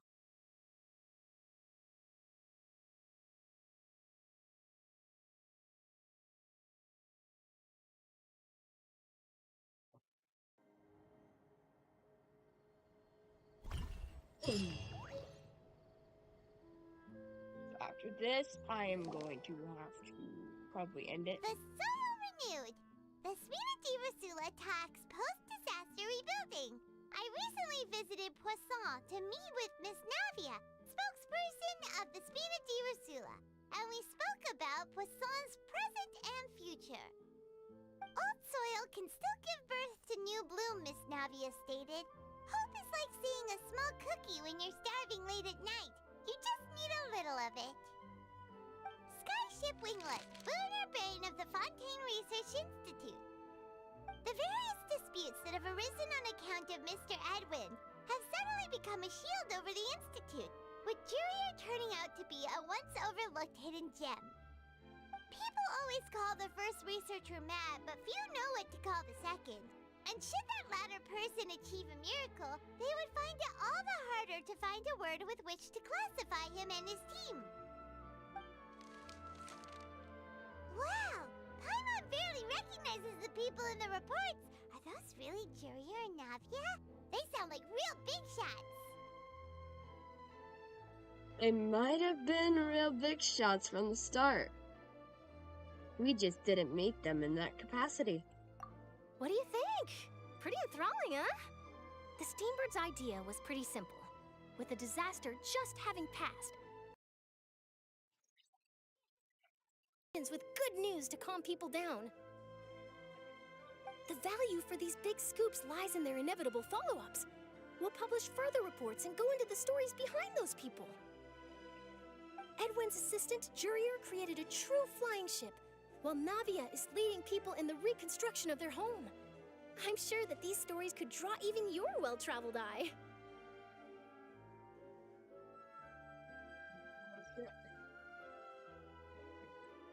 The articles do make me curious about how things will play out. Paimon's curious too!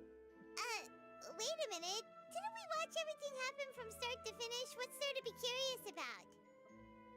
And that's exactly why I'd like you to come conduct interviews with me. You're the best incubators of news, if you haven't noticed. And also, with you around, I'm sure I'll get to see that Duke. Are you sure? Hasn't he turned you down several times already? Oh, this time will be different. Come on, let's head to Poisson first, and then make a trip to the fortress. There are some things you'll only know when you get there.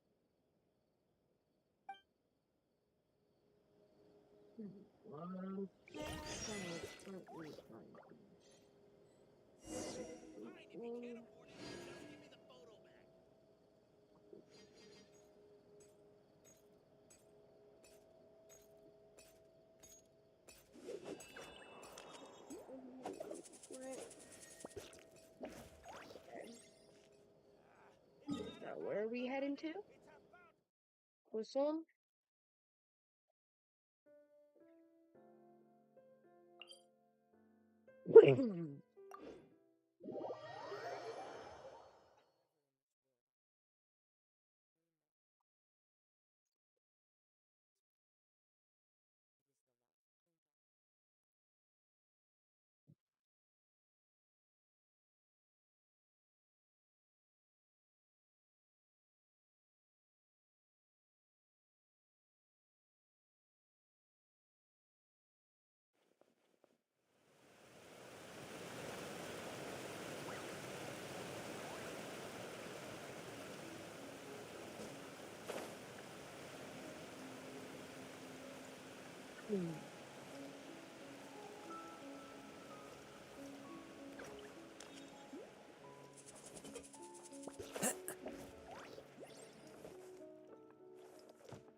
Navia!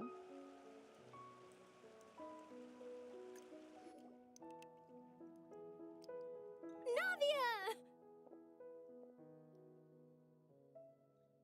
Oh, it's you.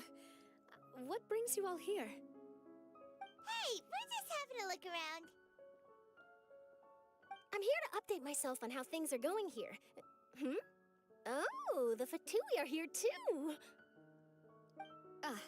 Let me introduce you. This is Mr. Garunt Snezhevich. He represented the Knave in sending us a large amount of supplies, and is helping with our work. Our residents are hard at work as well. Thanks to everyone, work is progressing nicely. We've lost a lot of people, but we're moving forward. That will have to be enough. Hello, Miss Charlotte. I'm a big fan of yours. I especially like that article you wrote last year about Fontaine's stray cats. But if you don't mind, could you not emphasize our role too much in your report? It's not charity we're doing here. We just happen to share the same interests as the Spina. I get where you're coming from. I'll keep it as simple as possible. Or would you be willing to feature as friendly neighbors? That would be fine. Thanks. Oh, you're back too. How are things? We finished laying down the construction materials. It'll be another hour before the workers are able to go over there. Huh? You're here too, Clarant? Well, her reputation's greatly risen after that whole duel business with Miss Farina. So she's here in Poisson to wait out the heat. All right. She really came here to help me out. There's too much to consider in the reconstruction of Poisson. The Spina has need of more decision-makers. And, well, I do already happen to be connected to Mr. Callis. Oh, wait just a moment. Do you mind me asking a few questions? You know, about how you felt before the duel, about what it was like facing down a god. There's lots of exciting material there, I bet. Forget it. I'm sure you can find a better theme than that, Miss Charlotte. I see you're the same as always.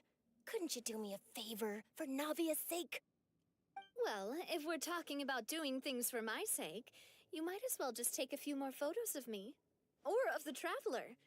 It's better than wasting time persuading Chlorand, at any rate. Of course I will. I'm not gonna let her off that easy. All right, then everyone who wants to be in the photo, gather up. And smile.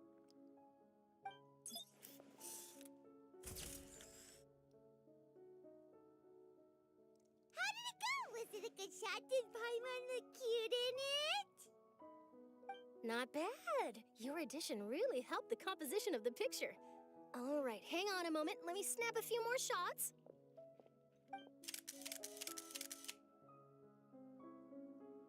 All right, that should do it.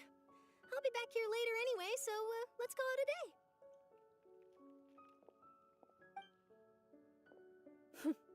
You're very quick. Speed is of the essence when it comes to the news, and freshness is the key. Also, not to brag, but I'm pretty good at building connections. Who knows? I might eventually get that interview with you after all, Miss Chlorand. Wow, you really do have that never say die spirit. I'm impressed.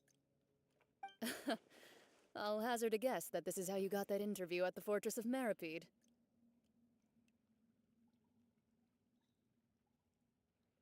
Already knew she was going. Whoa, you're well informed. Let me make a guess too. I asked Sijuin, who told Monsieur Nervillette, and he told you, right? That's a very complete information chain. In truth, all Monsieur Neuvillette asked me was, when did the fortress become so friendly towards the media? I told him that it was best not to speak too soon. There's no guarantee that Wriothesley will make a personal appearance. You're right. I've got to treasure every moment I have with them. In which case, I'll be making a move first. Stay safe now. And tell me if you hear anything interesting. I'll treat you to afternoon tea in exchange.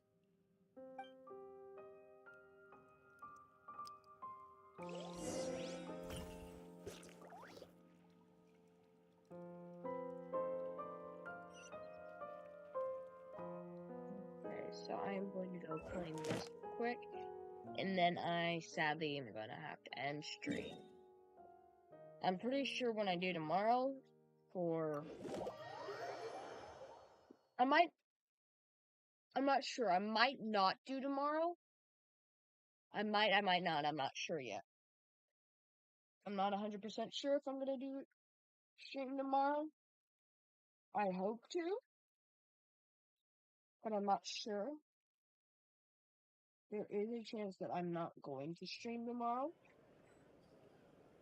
Not a high chance, but there is a chance that I won't be streaming tomorrow. Let's go claim this.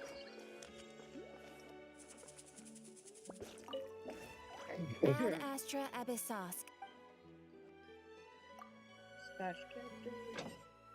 I'm all back again. Ad Astra Abyssosk. Thank you for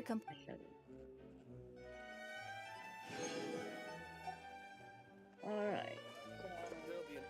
I will end it here for today. I hope you all enjoyed.